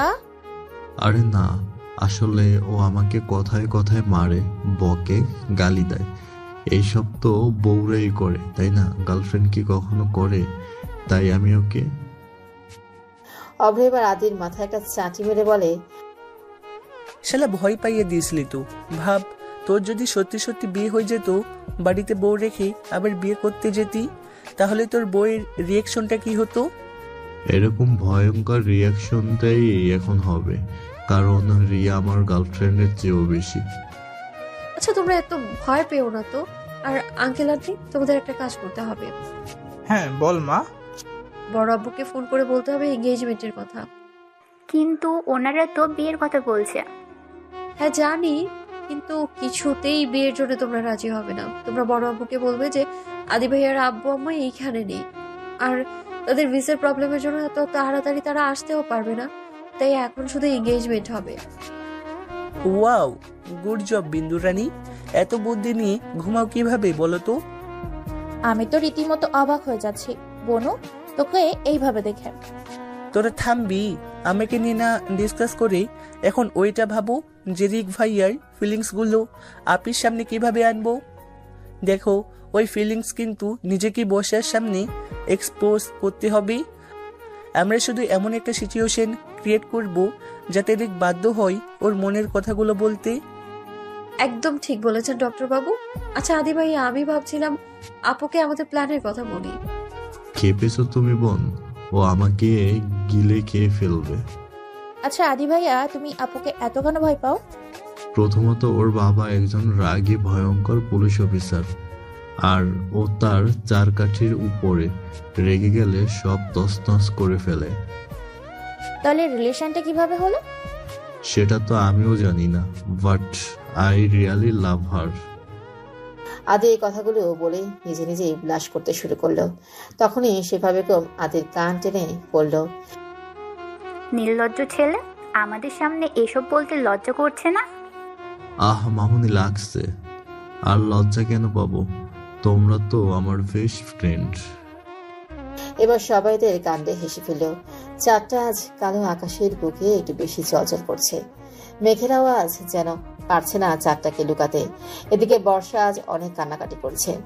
যখন জানতে পারে তার এঙ্গেজমেন্টের ডেট ফিক্সড হয়ে গেছে, বাড়ির সবাই ভেবেছে বিয়ের পর মেয়েটা চলে যাবে, সেই জন্য হয়তো মন খারাপ করছে। কিন্তু বর্ষার ভেতরটা যে শেষ হয়ে যাচ্ছে সেটা বোঝাতে পারছে না কাউকেই। কেননা যতই জেদ করুক, যতই রাগের মাথায় বলুকও বিয়েতে রাজি, কিন্তু মন থেকে কিছুতেই মানতে পারছে না। তো বর্ষা কাঁদতে কাঁদতেই নিজের ঘরের সোফায় ঘুমিয়ে পড়েছে। ঘুমানোর সময় আজ দরজাটাও বন্ধ করেনি। বর্ষার চোখটা লেগে আসতে হঠাৎ ওর ঘরে কেউ প্রবেশ করলো। এদিকে সোফায় শুয়ে থাকা মেয়েটির দিকে তাকাতেই রিক থমকে যায়। বাচ্চাদের মতো গুটিসুটি মেরে শুয়ে আছে বর্ষা, পরনে একটা লেডিস টি শার্ট আর প্লাজো। রিক হাঁটু গেড়ে বসে এক মনে তাকিয়ে আছে বর্ষার দিকে, আর বর্ষার করা সব পাগলামিগুলো মনে করে হাসছে। রিক আলতো করে মুখের উপর থেকে চুলটা সরিয়ে দিয়ে বিড়বিড় করে বলতে লাগলো, অনেকদিন আগেই তো বুঝে গিয়েছিলাম তুই আমাকে ভালোবাসিস। তোর করা সব পাগলামিগুলো আমার মনে আছে। আমাকে এটা ওটা গিফট করা, আননোন নাম্বার থেকে মেসেজ করা, কল দিয়ে চুপচাপ আমার ভয়েস শোনা, আমার পছন্দের খাবারগুলো রান্না করা শেখা, ছোট বড় আমার সব কাজ করে দেওয়া, রাত জেগে আমার পথ চেয়ে বসে থাকা, আমার একটু পাত্তা পাওয়ার জন্য ছটফট করা, সবটা যে অনেক আগেই লক্ষ্য করেছি, কিন্তু কখনো প্রশ্রয় দেইনি। ভেবেছিলাম এগুলো তোর পাগলামি, বড় হওয়ার সাথে সাথে সব ঠিক হয়ে যাবে, কিন্তু না, এগুলো আরো দিন দিন বেড়েই গেছে। আমাদের মধ্যে কোনো সম্পর্ক হলে হয়তো পুরনো সম্পর্কগুলো নষ্ট হয়ে যাবে, বিশেষ করে শিশির আর আমার। তাছাড়া বাবা মাহীন এতিম ছেলেটা অনেক কিছু পেয়েছে এই বাড়ি থেকে, অনেক ভালোবাসা, অনেক স্নেহ পেয়েছে। কি করে সবাইকে কষ্ট দেই বলতো? রিক কথাগুলো বলতে বলতে চোখ বেয়ে এক ফোঁটা পানি পড়ে যায়। রিক হাতের উল্টো পাশ দিয়ে চোখটা মুছে আলতো করে বর্ষার কপালে চুমু দেয়। এদিকে বর্ষা ঘুমে থাকার পরও ওর ষষ্ঠ ইন্দ্রিয় জানান দিচ্ছে ওকে কেউ গভীরভাবে দেখছে। সঙ্গে সঙ্গে বর্ষা চোখটা খুলে উঠে বসে। এদিকে রিক ভাবতেও পারেনি বর্ষা যেভাবে উঠে বসবে। বর্ষা অন্ধকারে অবয়বটাকে চিনতে না পেরে জোরে চিৎকার দিয়ে উঠবে। ঠিক তখনই রিক বর্ষার মুখটা চেপে ধরে। এদিকে বর্ষা অনেক ছোটাছুটি করছে রিকের কাছ থেকে ছাড়া পাওয়ার জন্য। কি হচ্ছে, লাফালাফি করছিস কেন? রিকের গলার আওয়াজ শুনেই বর্ষা স্থির দাঁড়িয়ে পড়ে। আপনি আপনি এখানে কি করছেন? আমার ফুপ্পির বাসা, আমি যেখানে খুশি সেখানে যাব, তোকে বলতে হবে? যেখানে খুশি সেখানে যান, আমার কিচ্ছু যায় আসে না, কিন্তু আপনি আমার রুমে কি করছেন? কি হলো, হ্যাবলার মতো দাঁড়িয়ে আছেন কেন বলুন? তুই কি বললি আমাকে? হ্যাবলা? তোর সাহস তো কম না। এখানে সাহসের কিছু নেই, শুধু কথা বলতে জানতে হয়, আর সেটা আমি জানি। আর কি যেন বলেছিলেন, আপনার ফুপির বাসা? ঠিক আছে, থাকুন, আপনি আপনার ফুপির বাসায় থাকুন, আমি চললাম। এই বলেই বর্ষা চলে যেতে নিবে। ঠিক তখনই রিক বর্ষাকে টেনে দেয়ালের সাথে চেপে ধরে। অনেক সাহস বেড়ে গেছে তাই না? মুখে অনেক কথা ফুটেছে, আমার সাথে তর্ক করছিস তুই? এসিপি রিক মির্জার সাথে এত জোরে ভারী গলায় কেউ কথা বলে না। তুই জানিস আমি কি করতে পারি তোর সাথে? কি করছেন, মেরে ফেলবেন? সমস্যা নেই, এমনিতেই মরে গেছি, শুধু শরীরটাই বেঁচে আছে। তাছাড়া মরে গেলে অন্তত এই অসহ্যকর ভালোবাসা নামক রোগটা থেকে মুক্তি তো পেতে পারবো। জানেন তো, ভেতরটা শেষ হয়ে যায় যখন আপনার অবহেলার কথাগুলো মনে পড়ে, যখন ভাবি আপনার মনে আমার প্রতি ঘৃণা ছাড়া আর কিচ্ছু নেই, তখন দমটা বের হয়ে আসে আমার, মনে হয় মরেই যাব। কেন এমনটা হলো বলুন তো আমার সাথে? যাকে এতগুলো বছর ধরে পাগলের মতো ভালোবাসলাম, সে কিনা আমাকে এইভাবে প্রত্যাখ্যান করলো, অপমান করলো। কেন আমার সাথে এমনটা হলো বলুন তো? কি দোষ করেছি আমি? বর্ষা কথাগুলো বলতে বলতে ফুপিয়ে কেঁদে ওঠে। এদিকে রিকের ভেতরটা তুমড়ে মুছে শেষ হয়ে যাচ্ছে। কতটা যন্ত্রণা হচ্ছে বলে বোঝাতে পারবে না। রিকা এক মুহূর্ত সেখানে দাঁড়ায়নি, সঙ্গে সঙ্গে সেখান থেকে চলে গেল নিজের রুমে। ঘড়ি কাটা জানান দিচ্ছে এখন দুপুর 12টা। সূর্যি মামা মাথার উপরে বসে জ্বলন্ত অগ্নিকুণ্ড দ্বারা তার রাগ বর্ষণ করছিল, কিন্তু বরাবরের মতো তার এই কাজে বাধা সৃষ্টি করলো কালো মেঘ। মুহূর্তের মধ্যে বর্ষণের ধারা আছড়ে পড়ল ধরনের বুকে। ছোট বড় পাহাড়গুলোকে ভিজিয়ে দিচ্ছে এক নিমেষেই, সাথে মাটির এক মিষ্টি সুবাসও কানে আসছে। একে তো পাহাড়ি রাস্তা, তার উপর ঝড় বৃষ্টির বিকট তাণ্ডবের জন্য বিন্দুকে মাঝ রাস্তায় নিয়োজিত হলো। 4 দিন পর বর্ষা আর আদির এঙ্গেজমেন্ট। বিন্দুর কাঁধে অনেক দায়িত্ব পড়েছে, রীতিমতো কাজের চাপে হিমশিম খাচ্ছে বিন্দু। আর এই কারণে একবারের জন্য খেয়াল করেন দিদার মেডিসিনগুলো প্রায় শেষ হয়ে গেছে। এরই মধ্যে বাড়ির অন্যরা বিভিন্ন কাজে ব্যস্ত বলে এই অসময়ে বিন্দু বাহিরে এসেছে দিদার মেডিসিন নিতে। এত ঝড় বৃষ্টির কারণে বিন্দু নেমে একটি ছাউনিতে নিচে দাঁড়ালো, কিন্তু তেমন একটা লাভ হয়নি। অর্ধেকের বেশি ভিজে গেছে। জনমানবহীন রাস্তা এটা, চারপাশ অন্ধকার হওয়ায় একটু ভয় পাচ্ছে। 5 মিনিট পেরোতেই হঠাৎ করে দুজন ছেলে এসে বিন্দুর পাশে দাঁড়ায়। বিন্দু বুঝতে পারছিল যে এরা খারাপ, কারণ এদের পোশাক আশাক ভদ্র মনে হচ্ছিল না। বিন্দু ব্যাগটাকে বুকের সাথে জড়িয়ে ধরে আরো কুকড়ে যায়। মনের মধ্যে এক অজানা ভয় এসে বাসা বাঁধে। কি সুন্দরী, কেমন আছো তুমি? তা এ বৃষ্টির মধ্যে কি করছো? আচ্ছা মামনি, তোমার সাথে কেউ আসেনি? একাই বের হয়েছো নাকি? মামা, আজকে তো আমাদের গোল্ডেন ডে। আরে মামা, পাখি দেখি কথা বলতে পারে? তাই তো দেখছি। এবার মিন্টু এক বিচ্ছিরি হাসি দিয়ে বিন্দুর বাম বাহু চেপে ধরে বলল, চলো সুন্দরী, আজ আমরা দুই বন্ধু তোমার সাথে একটু খেলবো। এ সকল বাজে কথা শুনে বিন্দুর অন্তরাত্মা কেঁপে উঠল। ভয় হাত পা জমে গেছে। শুধু একটা কথাই মনে হচ্ছে, অতীতে সেই ভয়ঙ্কর রাতটা কি আবারও আসবে? এরাও কি বাজেভাবে ছুঁয়ে দিবে? নোংরা শব্দটা কি আবারও জুড়বে ওর নামের সাথে? এই এত কিছুর মাঝেও বিন্দু আল্লাহর কাছে বারবার একটা জিনিসে চাইছে, যে তার কাঙ্ক্ষিত মানুষটি যাতে এখানে চলে আসে। কেন জানি বিন্দু বিপদে পড়লে তার মুখটাই আগেই ভেসে ওঠে। বিন্দুর ভাবনার মাঝে রকি ছেলেটা বিন্দুর শরীর থেকে এক টানে ওড়নাটা খুলে ফেলে, আর তখনই বিন্দু ছুটে পালাতে চায়। কিন্তু মিন্টু দুই হাতে চাপটে ধরল বিন্দুকে। বিন্দু হাজারো আকুতি মিনতি করছে, কিন্তু কোনো কাজ হচ্ছে না। ভাই প্লিজ আমায় ছেড়ে দিন, আপনাদেরও মা বোন তো আছে, দোহাই লাগে প্লিজ ছেড়ে দিন। মিন্টু আর রকি ওদের হুঁশ নেই। বিচ্ছিরি এক গালি দিয়ে বিন্দুর চুলের মুঠি ধরে সামনে ঘুরে চড় মারতে যাবে, ঠিক তখনই কেউ একজন এসে রকির হাতটা ধরে ফেলে। বিন্দু মাথা ঘুরিয়ে লোকটিকে দেখে হয়তো নিজের প্রাণটাই ফিরে পায়। চোখ ভরা অশ্রু নিয়ে করুণ দৃষ্টিতে তাকায় শিশিরের রাগী মুখে। মানুষটা বৃষ্টিতে ভিজে গেছে, পরনে ফর্মাল শার্ট প্যান্ট, সারা মুখ রক্তিম লাল আভায় আচ্ছাদিত, চেহারায় ফুটে উঠেছে হিংস্রতা। এই মুহূর্তে শিশিরকে এক হিংস্র বাঘের চেয়েও কম মনে হচ্ছে না। এবার বিন্দুর টনক নড়ে রকির কথা কানে আসতেই। ওই কে রে তুই?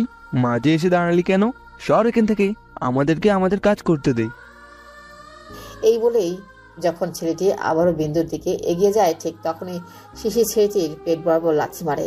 রকি দূরে গিয়ে ছিটকে পড়ে। রকির এই অবস্থা দেখে মিন্টু এগিয়ে গেলে মিন্টুকেও বেধড়ক মারতে থাকে শিশির।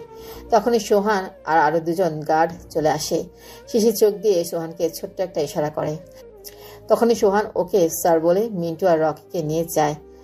শিশির চাইলেই এ দুটোকে এক্ষুনি খুন করে ফেলতে পারে, কিন্তু বিন্দুর সামনে ওর আসল রূপটাকে আনতে চায় না বলে তাদের দাঁত চেপে সহ্য করে। এদিকে বিন্দু ভয় গুটিসুটি মেরেই দুহাত বুকে আড়াআড়িভাবে রেখে দাঁড়িয়ে আছে এক কোণে। এবার শিশির আগে ফুসতে ফুসতে বিন্দুর কাছে গিয়ে দুই বাহু শক্ত করে চেপে ধরে চিৎকার করে বলতে থাকে, কি ভাবিস কি নিজেকে? তুই একাই সব পারিস? আর কিসের এত জেদ তোর? হ্যাঁ বল, কিসের এত জেদ? আমি দুটো গাড়ি বাড়ির সামনে দাঁড় করিয়ে রাখি সব সময়, যাতে তোদের যাওয়া আসার কোনো প্রবলেম না হয়, কিন্তু তুই তা ব্যবহার করবি না। সব জায়গায় যাওয়া আসা করবি পায়ে হেঁটে, নয়তো অটো রিক্সা করে।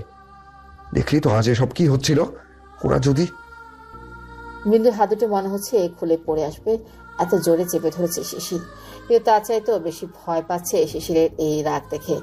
শিশির বিন্দুর চুপ থাকা দেখে ওকে আরো কাছে টেনে এনে কপালের সাথে নিজের কপাল থেকে একটু আস্তে করে বলল, আজ আমি যদি ঠিক সময় মতো না আসতাম তাহলে কি হতো বলতো জান? কেন এমন করিস তুই? সব সময় নিজের মর্জি কেন করিস? তুই তো আগে এমন ছিলি না। আগে চঞ্চল দুষ্ট ডানপিটে হলেও কথা তো শুনতি। সময় চির বহমান, সময়ের সাথে সাথে মানুষ, মানুষের স্বভাব, আচরণ আর তার অনুভূতিগুলোও বদলে যায়। এই দুই লাইনের কথাটা বিন্দুর চোখে চোখ রেখে বলল শিশির। শিশির মাথা তুলে করুণ দৃষ্টি রেখে তাকালো। মনে মনে ভাবতে লাগলো, আমার জন্য তোর মনের সব অনুভূতি কি বদলে গেছে? ভালোবাসাটাও কি শেষ হয়ে গেছে? যদি তোর মনে আমার জন্য সব ভালোবাসা, সব অনুভূতি সমাপ্তি হয়ে যায়, তাহলে যে আমি সেদিনই দম বন্ধ করে মরে যাবো মেঘবতী। শিশির ইচ্ছে করছে এই কথাগুলো বিন্দুকে বলতে, কিন্তু কোনো একটা অদৃশ্য বাধা ওকে আটকাচ্ছে। এবার শিশির বিন্দুকে ছেড়ে দিল। মাটিতে পড়ে থাকা ওড়নাটা তুলে বিন্দুর গায়ে ছড়িয়ে দিল। বিন্দু মাথা নিচু করে দাঁড়িয়ে আছে। শিশির একটা দীর্ঘশ্বাস ফেলে বিন্দুকে উদ্দেশ্য করে বলল, 5 বছর দূরে থেকেছি বলে এই না যে আমি আমার জিনিসের খেয়াল রাখতে পারি না। আর এরপর থেকে আমি আর কোনো কথা মুখে বলবো না। আর তুই খুব ভালো করে জানিস যে আমি যেটা বলি সেটাই করি। শিশির এবার পেছন ফিরে গাড়ির দিকে চলে গেল। বিন্দু ফ্যাল করে তাকিয়ে আছে। লোকটা কি বলে গেল তা বোধগম্য হয়নি। নিজের জিনিস মানে নিজের জিনিসটা আবার কি? বিন্দুর এই সকল ভাবনার ছেদ পড়ল শিশিরের গাড়ি হর্নের আওয়াজ। বিন্দু তড়িঘড়ি করে সেদিকে এগিয়ে গেল। ভয় নিয়ে গাড়িতে গিয়ে বসলো। গাড়ি চলছে আপন গতিতে, শিশিরে কোনো হেলদোল। তাকে দেখে মনে হচ্ছে সে যেন সকল মন মস্তিষ্ক ড্রাইভিং এ দিয়েছে, কিন্তু বিন্দু শিশিরের দিকে বারবার আড়চোখে তাকাচ্ছে। বাড়ি ফিরে বিন্দু এই যে দরজা বন্ধ করে ঘরে ঢুকেছে আর দেরি হয়নি। এদিকে শিশিরের মুখে সবাই এই কথা শুনে টেনশনে পড়ে গেছে, কিন্তু জাইমা বেগম বিন্দুকে দোষারোপ করছে। শিশির ছোট মায়ের এই অবস্থা দেখে বলল, ছোট মা, তুমি সবটা শুনেও কেন শুধু শুধু জানকে দোষারোপ করছো? এক হিসেবে তো দোষ তোমাদের সবার, কারণ সমস্ত কাজের দায়ভার ওর কাঁধে দিয়ে রেখেছো। আচ্ছা, এই যে দিদার ওষুধপত্র আনা, দিদার দেখাশোনা করা, রান্না বান্না, বাড়ির কাজ, এমনকি সবার ফরমায়েশ খাটা, সব একাই করে, তাই না? মানছি সবটা জান একা হাতেই সামলায়, তাও খুব সুন্দর করে। কিন্তু তোমরা কি কখনো ভেবে দেখেছো ওর ওপর কতটা প্রেশার যাচ্ছে? এখন তো আমি আছি, আমাকে বলতে পারো। রিক আছে, ঋতু আছে, আমাদেরও তো বললেই হয়। কিন্তু না, তোমরা সবকিছু ওর থেকে এক্সপেক্ট করো। কাল যদি দিদার ওষুধ আনতে না যেত তাহলে এসব কিছু হতো না। আর ছোট মা, তুমি তো ওর মা, তুমি নিজের মেয়েকে কিভাবে এসব বলতে পারো? আমি একদমই তোমার থেকে এগুলো আশা করি না। ব্যাস, শিশির কথা বলেই হনহনে নিজের ঘরে চলে যায়। পরের দিন সকালে সবাই একসাথে নাস্তা করছিল। ঠিক তখনই রিক থানা থেকে ছুটে আসে। কি হয়েছে রিক, তোমাকে এমন দেখাচ্ছে কেন? বাবা, তুই আগে বস, একটু পানি খা। কি হয়েছে? কোনো সমস্যা হয়েছে? রিকে চোখ মুখ যেন কেমন দেখাচ্ছে, কিন্তু তবুও ধীর গলায় বলে উঠল, জানের সাথে কাল যে ছেলে দুটো বাজে বিহেভ করছিল, ওই ছেলে দুটোকে কে যেন বিশ্রীভাবে খুন করে ফেলেছে। খুন? এই কথাটা শুনেই সবাই থমকে গেল, কিন্তু সবচেয়ে বেশি অবাক হয়েছে বিন্দু। বিন্দু রিকের মুখে এই কথা শুনে রান্নাঘর থেকে তাড়াতাড়ি বের হয়ে আসে। কি বলছো এসব? একদম ঠিক বলছি আঙ্কেল। সবচেয়ে বড় কথা, আমার মাথা কাজ করছে না, এটা কিভাবে সম্ভব? কি সম্ভব এর কথা বলছো? আঙ্কেল, খুনগুলো স্বাভাবিক নয়। মানে শুধু গুলি করা বা চাকু মেরে খুন করা, অন্য কোনো সহজ উপায় নাই। খুনগুলো খুব ভয়ঙ্কর ভাবে করা হয়েছে। দুটো লাশেরই চোখ উপড়ে ফেলা হয়েছে, হাত দুটো অ্যাসিড দিয়ে ক্ষতবিক্ষত করে দেওয়া হয়েছে, জিহ্বা কেটে দেওয়া হয়েছে, গোপন স্থানে পরপর 12টা গুলি করা হয়েছে। রিকের মুখে খুনের এরকম বিবরণ শুনে আটকে উঠল সবাই। বিন্দুর চোখে পানি ছলছল করছে, সাথে সবার মুখে আতঙ্কের ছাপ। ঋতু তো রেহানা বেগমকে জড়িয়ে ধরে দাঁড়িয়ে আছে। এমনটা কি করতে পারে রিক? আঙ্কেল, এই কাজটা শুধু একজনই করতে পারে। কে ভাইয়া? কি হলো, চুপ করে আছো কেন? বলো না কে? এসকে। এসকে নামটা শুনে আনোয়ার সাহেব অনেক অবাক হয়, কারণ সেও এই নামটার সাথে পরিচিত। কি বলছো? তাহলে তো ওকে ধরা অসম্ভব। আচ্ছা, কে এসকে? মাফিয়া ওয়ার্ল্ডের কিং মা, হাজার হাজার নরপিচাসকে শাস্তি দেয়া যার বাঁ হাতের কাজ। আন্ডারওয়ার্ল্ডের শুনেছি পুরো একটা গান আছে ওর, আর ও হচ্ছে সেখানকার কিং। তবে এটা শুনেছি যে কাজ ইল্লিগাল করলেও উদ্দেশ্য ভালো কাজ করে। পৃথিবীতে কিছু মানুষরূপী কীট থাকে, তাদের এই পৃথিবী থেকে সরিয়ে দেয়। এক মনে খেতে খেতে বললেও শিশির, চেহারা তেমন কোনো ভাবভঙ্গি নেই, শুধু ঠোঁটের কোণে লেপ্টে আছে বাঁকা হাসি। সবাই শিশিরের কথা মনোযোগ দিয়ে শুনছে। এত সাংঘাতিক ব্যাপার। আচ্ছা রিক, তোমরা এত শিওর হচ্ছ কিভাবে? তোমাদের উপর মহল ইবা কি বলছে? আঙ্কেল, এরকম ভয়ঙ্কর খুন শুধু একজনই করতে পারে। তবে লোকটার এলেম আছে বলা যায়। প্রত্যেকটা খুন নির্মম হলেও উদ্দেশ্য কিন্তু সঠিক। দেশে বিদেশে হাজারো ধর্ষকদের মৃত্যুদণ্ড দিয়েছে, অনেক ইলিগাল ব্যবসা বন্ধ করেছে, নারী পাচারকারী অনেকগুলো গ্যাংদের ধরেছে, আর যাদের যাদের মেরেছে তার প্রত্যেকেই দাগি আসামি বা খারাপ লোক। তাহলে তোর কোনো দোষ নেই? কি বলছো আন্টি? অপরাধ তো অপরাধী হয়, সেটা ভালো কাজের উদ্দেশ্য হোক বা খারাপ কাজের। তবে আমার চোখেও পুরোপুরি আসামি সে নয়। শিশির একটা বাঁকা হাসি দিল, কিন্তু এবার হাসিটা বিন্দুর চোখ এড়ায়নি। বিন্দুর বারবার মনে হচ্ছে সবকিছুর পেছনেই শিশির আছে, কারণ সোহানে দুজন লোক এসে কাল ওই ছেলে দুটোকে নিয়ে গেছে। শিশিরও তো ছিল ওখানে। আবার অতঃপর মনে হচ্ছে শিশির কিছুতেই এতটা হিংস্র হতে পারে না। বিন্দুর ভাবনার মাঝে আবারও বলে উঠল, আমার একটা ব্যাপারে অনেক টেনশন হচ্ছে আঙ্কেল। কি বলতো? এসকে কোনো কারণে বিন্দুকে তো চিনে বা আমাদের ফ্যামিলি সম্পর্কে জানে। বিন্দু এবার ভয় কাঁপছে। রেহানা বেগম অভয় দিয়ে দিয়েছে, শেষে এদের অবস্থা দেখে মুখ দিয়ে একটা চ শব্দ করে বলে, কি শুরু করেছো তোমরা বলো তো? এসকে কি আমাদের কিছু করবে নাকি? ও অন্যায়ের প্রতিবাদ করেছে, অপরাধীদের শাস্তি দিয়েছে, এখন সেটা যেভাবেই হোক। আর এই, তুই তোর কেসের কথা পুলিশ স্টেশনে সারবি, বাড়িতে নিয়ে আসবি না। আজকে দিনটা পেরোলেই কাল বর্ষা আদের এঙ্গেজমেন্ট। বাড়ির বড়রা যার যার কাজে ব্যস্ত। বিন্দু রুমে ঋতু, বিন্দু আর অভ্র পায়চারি করেই যাচ্ছে। কিছুতেই বুঝতে পারছে না এই এঙ্গেজমেন্ট কিভাবে আটকাবে। এরই মাঝে ওদের তিনজনের কানে চিৎকার চেঁচামেচির আওয়াজ এলো। ওদের তিনজনের কাছে স্পষ্ট যে এটা শিশিরের গলা। তিনজনই অন্য কিছু না ভেবে দৌড়ে নিচে চলে যায়। শিশির আগে ফুসছে আর এক হাতে আদের কলার চেপে ধরে রেখেছে। পাশে আদের গার্লফ্রেন্ড রিয়া দাঁড়ানো। শিশিরের চিৎকারে বর্ষা আর রিকো নেমে এসেছে। এদিকে ঋতু, বিন্দু আর অভ্র আদি আর রিয়াকে দেখে 440 ভোল্টের একটা ঝটকা খেয়েছে। এরা দুজন এখানে কি করছে? বনো, আমি 100% শিওর শিশির ভাইয়া জেনে গেছে সবকিছু। যদি একবার জানতে পারে না এসব কিছুর পেছনে আমরা আছি, হাড়গোড় ভেঙে ফেলবে। ও মা গো! মিস বকবক, চুপ থাকো না, আগে বুঝে নিই ব্যাপারটা কি হলো। ওরা তিনজনই এবার আদির দিকে তাকালো। হাতি করুণ দৃষ্টিতে ওদের দিকে তাকিয়ে আছে। চোখে মুখে কিছু জায়গায় লাল হয়ে আছে। এটা যে স্পষ্ট শিশির মেরেছে। কি হচ্ছে কি শিশির? ও আমাদের বাড়ির জামাই হবে, আর তুমি ওর সাথে এমন ব্যবহার কেন করছো? কিসের জামাই হবে বাবা? ও 1 নম্বরের ফ্রড। মানে? আমি মরে গেলেও ওকে আমার বোনের সাথে বিয়ে দেব না। শিশির, এসব কি হচ্ছে বাবা? আর আমি সেই কখন থেকে এসে তোমাকে ফোন করে যাচ্ছি, কোথায় ছিলে তুমি? আমি অফিসে গিয়েছিলাম পিপি। সেখান থেকে ফেরার পথে আমার চোখ যায় পার্কে বসে থাকা এই দুজনের উপর। আমি দূর থেকে দেখে চিনতে পারিনি। সামনে গিয়ে দেখি আদি এই মেয়েটার সাথে একদম লেগে বসে আছে। যে কেউ দেখলে বলবে এরা প্রেম করছিল। হোয়াট? আদি, শিশির এসব কি বলছে? আমার মেয়ের সাথে কাল তোমার এঙ্গেজমেন্ট, আর তুমি? 1 মিনিট, কার সাথে কার এঙ্গেজমেন্ট? কেন আপু, আপনি জানেন না আপনার সো কল্ড বয়ফ্রেন্ডের সাথে আমার বোনের এঙ্গেজমেন্ট হওয়ার কথা? হোয়াট? এবার আদি ছেড়ে মা কেঁদে বাঁচি অবস্থা। শিশিরকে দেখে যতটা না ভয় লাগছিল তার চেয়ে 10 গুণ বেশি রিয়ার মুখ দেখে ভয় লাগছে। এবার রিয়া গগন বিদারী চিৎকার দিয়ে বলল, আদি, কি বলছো ওনারা? তুমি আমাকে চিট করেছো? না বেবি, আসলে বেবি? হ্যাঁ, এখনো সবার সামনে বেবি বলা হচ্ছে? এই বলে আরো দুটো চর মারে শিশির। সাথে রিয়া গিয়েও মারতে লাগলো।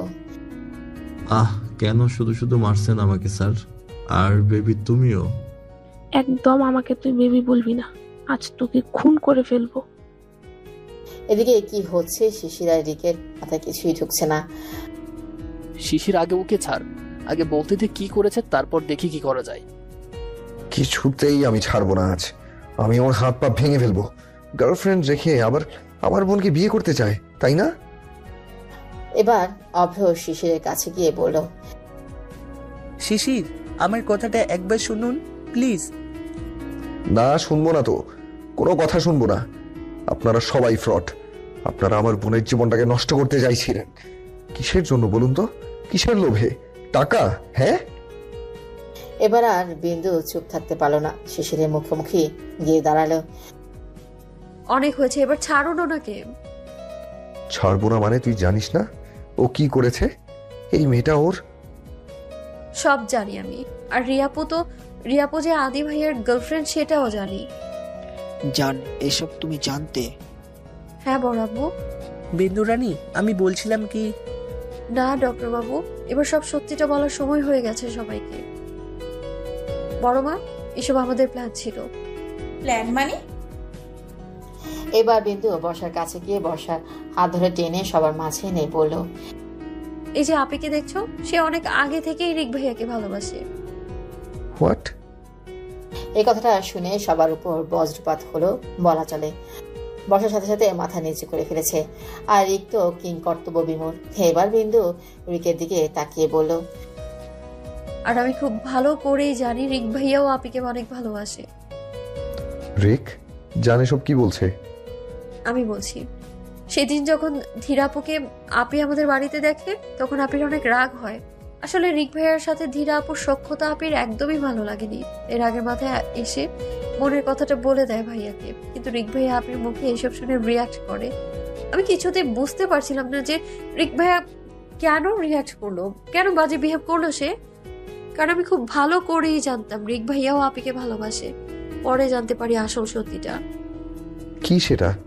আসলে ভাইয়া কখনোই চায়নি এইসবের জন্য আপনার সাথে বন্ধুত্বটা নষ্ট হয়ে যাক, এই ফ্যামিলির সাথে সম্পর্ক খারাপ হয়ে যাক। আর তাছাড়া সে তো মনে করে সে অনাথ, আমাদের কাছে ঋতু আর সে বোঝা। ঋতু ছাড়া নিজের বলতে কেউ নেই, আর তাই আপনি আরো ভালো ছেলে ডিজার্ভ করে। কি ঠিক বলছি তো রিক ভাইয়া? জান, কিচ্ছু শুনবো না আজ। তুমি অনেক খারাপ, কখনো আমাদের নিজের ভাবোইনি তুমি। এসব কিছু বুঝলাম, কিন্তু আদি কোথা থেকে এলো? আমি বলছি, আসলে আমরা ভেবেছিলাম যে ধীরাকে দেখে বর্ষা জেলাসি কাজ করেছি আর ওর মনের কথা সব বলে দিয়েছি। তাহলে এমন কাউকে নিয়ে আসি যাকে দেখে রিকোরও জেলাস কাজ করবে আর হয়তো মনের কথাগুলো সব বলবে। বাট রিকের জেলাসি কাজ করলেও নিজেকে অনেক কন্ট্রোল করেছি, ইভেন আজও চুপ করে আছি। রিক এসব শুনে কি রিয়েক্ট করবে বুঝতেই পারছে না। চোখ তুলে বর্ষার দিকে তাকালো। বর্ষা অশ্রু ভরা চোখে ওর দিকে তাকিয়ে আছে। এবার ঋতু রিয়ার কাছে এসে বলে, ডাইনি আপু, আদি ভাইয়ার কোনো দোষ নাই, আমরা যা করছি তাই করেছে বেচারা। এই মেয়ে, কি বললে তুমি আমায়? ওই পেতনি আপু, না মানে কি যেন নাম আপনার? আসলে আদি ভাইয়া তো আপনাকে এসব বলেই ডাকে, তাই আর কি। রিয়া এবার খেয়ে ফেলবে একটা লুক নিয়ে আদির দিকে তাকালো। আদি একটা ঝোঁকগুলে করুণ দৃষ্টিতে ঋতুর দিকে তাকিয়ে বলল, আপু তুমি কি করছো এসব? প্লিজ চুপ করো বোন, এমনিতে আমি হাফ মার্ডার হয়ে গেছি, এবার ফুল হয়ে যাব। এই তোরা থামবি। রিয়াপি ভাইয়ার কোনো দোষ নেই। আপনি রাগ করেন, বকেন, মারেন, যাই করেন, কিন্তু আপনাকে যে অনেক ভালোবাসে সেটা আমরা সবাই জানি। এবার রিয়া একটা লজ্জা পেল, কিন্তু মনে মনে ঠিক করলো আদিকে আগে ছাড়বে, তারপর ক্ষমা করবে। কিন্তু আবারও সবার উদ্দেশ্যে বলতে থাকে, আদি ভাইয়াকে এসব আমি করতে বলেছি, আমার প্ল্যান এইসব। আর শেফান্টি আর আতিউর আঙ্কেলকে আমি বলেছিলাম এই বিয়ের প্রস্তাবটা নিয়ে আসতে, তারা সবটাই জানে। এত বড় কাণ্ড ঘটালে তোমরা, অথচ বাড়ির বড়দের বুঝতে দেওনি। আর রিক, একটা কথা বলতো, আমরা কি কখনো শিশির আর তোমাকে আলাদাভাবে দেখেছি? নিজেকে তুমি অসহায় এতিম কিভাবে মনে করো? এবার রেহানা বেগম রিকের কাছে গিয়ে ওর গালে হাত রেখে বলল, সবসময় বড় মা করিস আর নিজেকে পর মনে করিস। রিক এবার রেহানা বেগমের হাত দুটো ধরে বলল, সরি বড় মা, আমি তোমাদের কষ্ট দিতে চাইনি, প্লিজ কেঁদো না। রেহানা বেগম এবার রিককে জড়িয়ে ধরল। জাইমা বেগম এবং আঞ্জুমান চৌধুরী চোখেও পানি।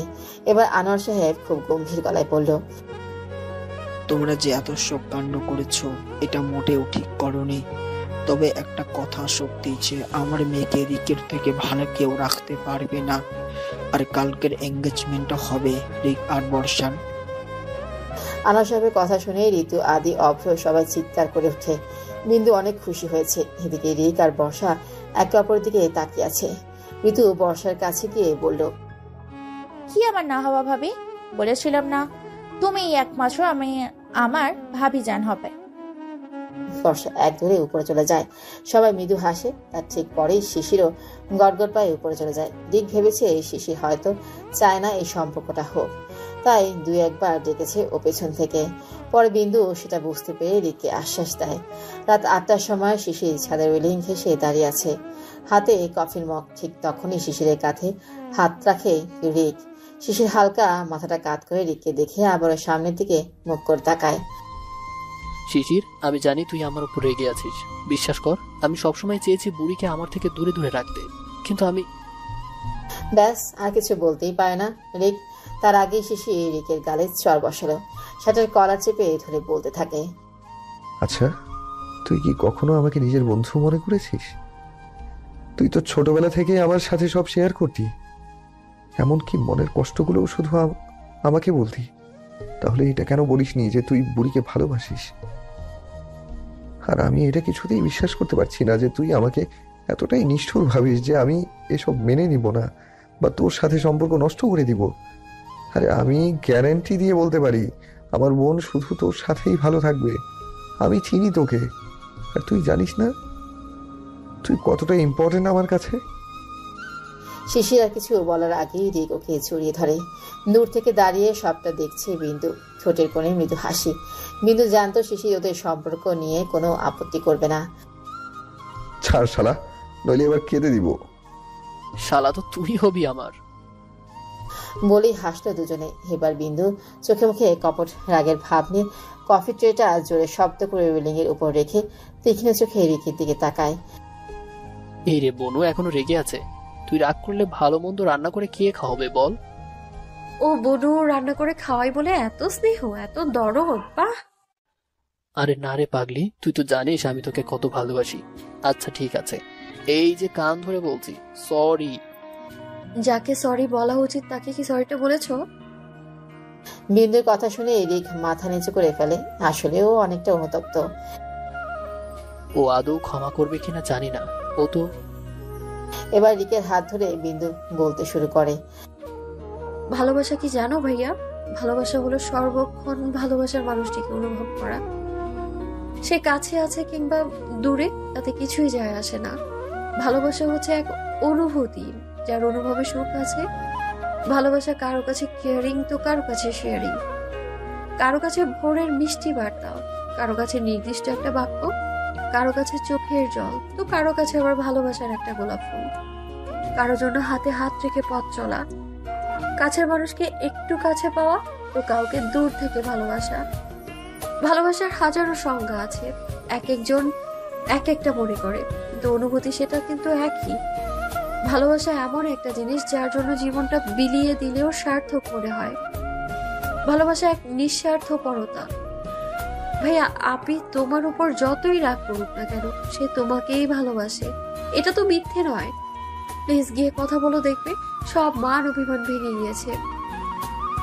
রিক একটা মুচকি হাসি দিয়ে বিন্দুর মাথায় হাত বুলিয়ে দিয়ে নিচে চলে যায়। বিন্দু চলে আসবে ঠিক তখনই পেছন থেকে একটি অনাকাঙ্ক্ষিত কথা শুনে থমকে দাঁড়ায়। বিন্দুর শরীরে এক শিহরণ বইছে, স্তব্ধ হয়ে গেছে চারিপাশ। শেষের আবারও একটু এগিয়ে এসে বলে, কি হলো, চুপ কেন? বলো না এখনো কি আমায় ভালোবাসো মেঘবতী?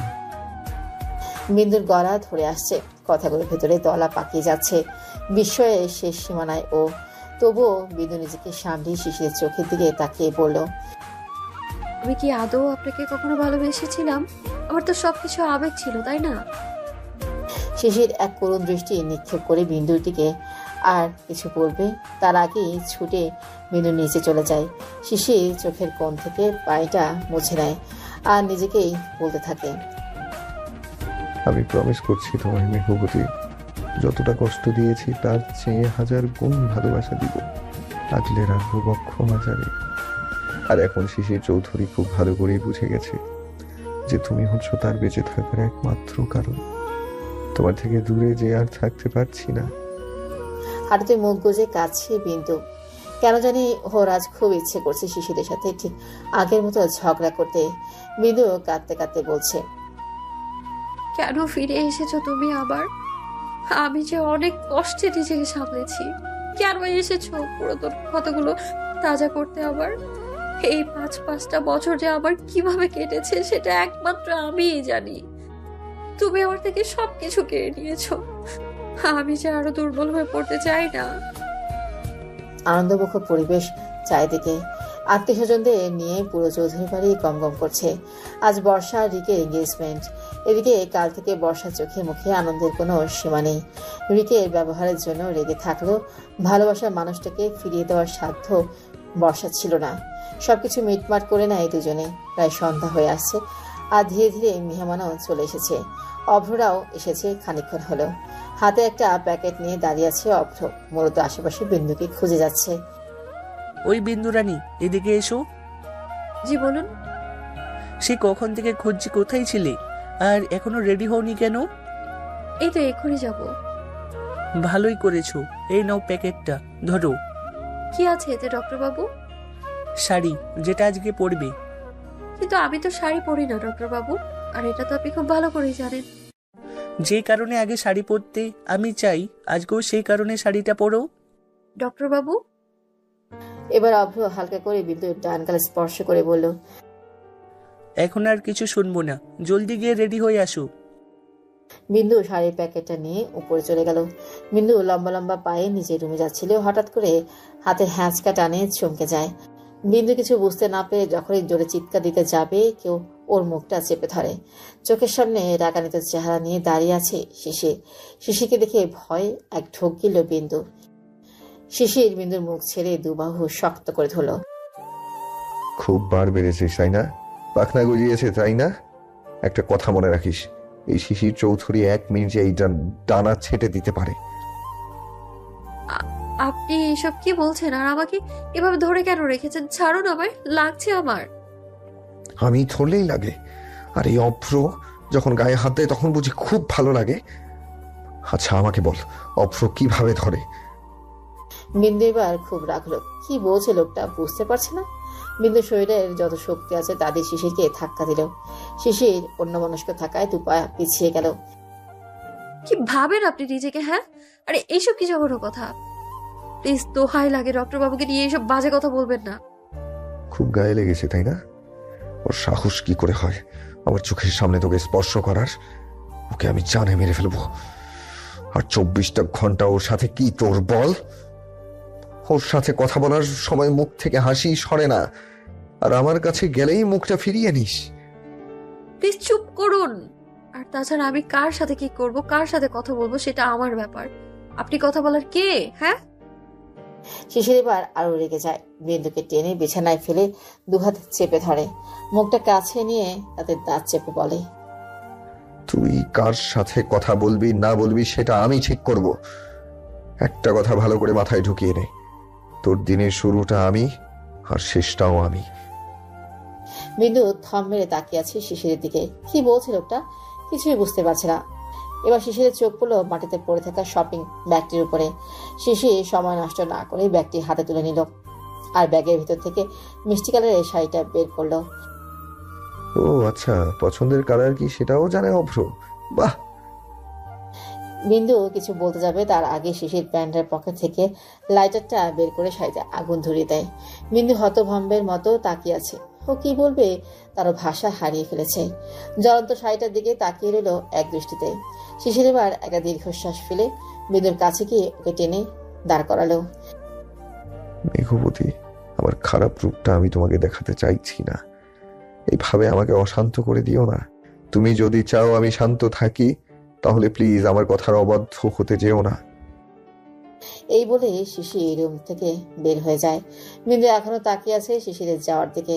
এসব কি হচ্ছে, কি করছে মানুষটা? কিছু মাথায় ঢুকছে না বিন্দুর। বিন্দু এবার নিজের ঘরে যায়, আলমারি থেকে নতুন জামা বের করবে, ঠিক তখনই বিছানায় রাখা একটা প্যাকেট চোখে পড়ে। বিন্দু এগিয়ে গিয়ে প্যাকেটটি হাতে খুলে দেখে মেরুন কালারের সুন্দর একটি জামা। বিন্দু পুরো জামাটা খুলে দেখলো গোল্ডেন কালারের সুতো দিয়ে খুব সূক্ষ্ম হাতে কাজ করা। বিন্দু ভেবেছে হয়তো বড় মা এই জামাটা রেখে গেছে, কারণ রেহানা বেগম বলেছিল বিন্দুর জন্য নতুন জামা নিয়ে আসা হয়েছে। বিন্দু আর কিছু না ভেবে জামাটা পরে নিল। আজ ঋতু জোর করে বিন্দুকে সাজিয়ে দিয়েছে।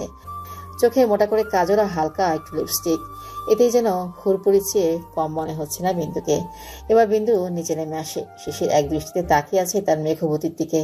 শিশিরকেও আজ অনেক সুন্দর লাগছে, একেবারে ফর্মাল লুক। বিন্দু রানী, শাড়িটা পরলে না জি? না আসলে।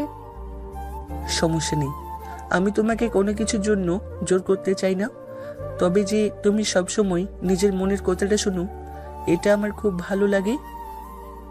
হইহুল্লোড় আর আনন্দমুখর পরিবেশ ঘিরে বর্ষা রিকের এঙ্গেজমেন্ট শেষ হলো। ইয়াহু, ফাইনালি আমার না হওয়া ভাবি আমার ভাবি হয়ে গেছে। এই যে মিস বকবক, মাত্র এঙ্গেজমেন্ট হলো, বিয়েটা কিন্তু এখনো বাকি আছে। এটা কি? আমি যদি অনেক বছর আগেও আপি থেকে ভাবি হতে পারি তাহলে ভাবুন এখন তো আমি মনে মনে ফুপিও হয়ে গেছি। ঋতুর কথায় সবাই হেসে দিল। বর্ষা খানিকটা লজ্জাও পেল। সব সময় তোর আজে বাজে কথা, তাই না? মুখটা একটু বন্ধ তো করা যায় বোন। এক মিনিট ভাই, বাই এনি চান্স তুমি কি লজ্জা পাচ্ছ? এবার রিক ঋতুর কান টেনে ধরল। সবাই এদের কাণ্ডে হাসছে। অনুষ্ঠানের শেষে আস্তে আস্তে গেস্টরা চলে গেল। বিন্দু নিজের সকল কাজ শেষ করে নিজের ঘরে চলে যাবে, ঠিক তখনই দেখে সোফায় পা তুলে বসে গালে হাত দিয়ে কি যেন ভাবছে ঋতু। কি রে, এখনো ঘুমোতে যাসনি? কি হয়েছে? একটু পাশে বস না। দেখ ঋতু, তুই যদি এখন বলিস না যে তোর সাথে বসে বসে মুভি দেখবো, তাহলে সেটা একদম হবে না। আমি অনেক টায়ার্ড। আরে না বাবা, এসব বলবো কেন? তাহলে? বিন্দু দেখলো ঋতুর মুখটা মলিন হয়ে আছে। বিন্দু পাশে বসে এক পাশ থেকে জড়িয়ে ধরে আদরে গলায় বলল, কি হয়েছে আমাদের তোতা পাখিটার? বোনো, ও কেন বোঝে না বলতো? একবার তো আমার দিকে ফিরেও তাকায় না। বাবা, ও গো, হ্যাঁ গো, বলেও ডাকা হচ্ছে এখন। বোনো, আচ্ছা বাবা, ঠিক আছে, কিন্তু বাবু তুই আগে এটা বল, তুই কি মন থেকেই? আমি মন থেকেই ওকে চাই। ঋতু দেখ, এটা এত সহজ না, বিষয়টা অনেক কমপ্লিকেটেড। আমি জানি, কিন্তু মনটা যখন দিয়েই দিয়েছি তখন আর পিছিয়ে যাব না। বাহ, আমাদের ঋতুরানী দেখে এত কঠিন কঠিন কথা বলতেও জানে। দু বোনই একসাথে হাসলো। আজকে বিন্দুর সকালে ঘুম থেকে উঠতে একটু দেরি হয়ে গেছে, কারণ সারা রাত শিশিরের কথাগুলো ভেবেছে। কিন্তু বিন্দু এখনো মেলাতে পারেনি যে শিশিরের ওই রকম বিহেভিয়ার কারণ, আর যার কারণে জাইমা বেগমের এতগুলো কথা শুনেছে মেয়েটা। ছোট্ট একটা বিষয় পেলেই হয়েছে নিজের মেয়েকে কথা শোনাতে ছাড়ে না জাইমা বেগম। ছোট মা, এসব কি হচ্ছে? সকাল সকাল এত চিৎকার চেঁচামেচি কেন? তুমি জানো না আব্বু, এই মেয়ে ইদানিং কতটা বার বেড়েছে। সব সময় নিজের মর্জি মতো কাজ করে, আর সব কাজে ফাঁকিবাজি আর অবহেলা করবে। তুমি জানো, আজ সময় মতো মাকে খাবারটা পর্যন্ত দেয়নি। যখন দায়িত্ব পালন করতে পারবে না, তাহলে সব দায়িত্ব নিজের ঘাড়ে নিয়েই বা কেন?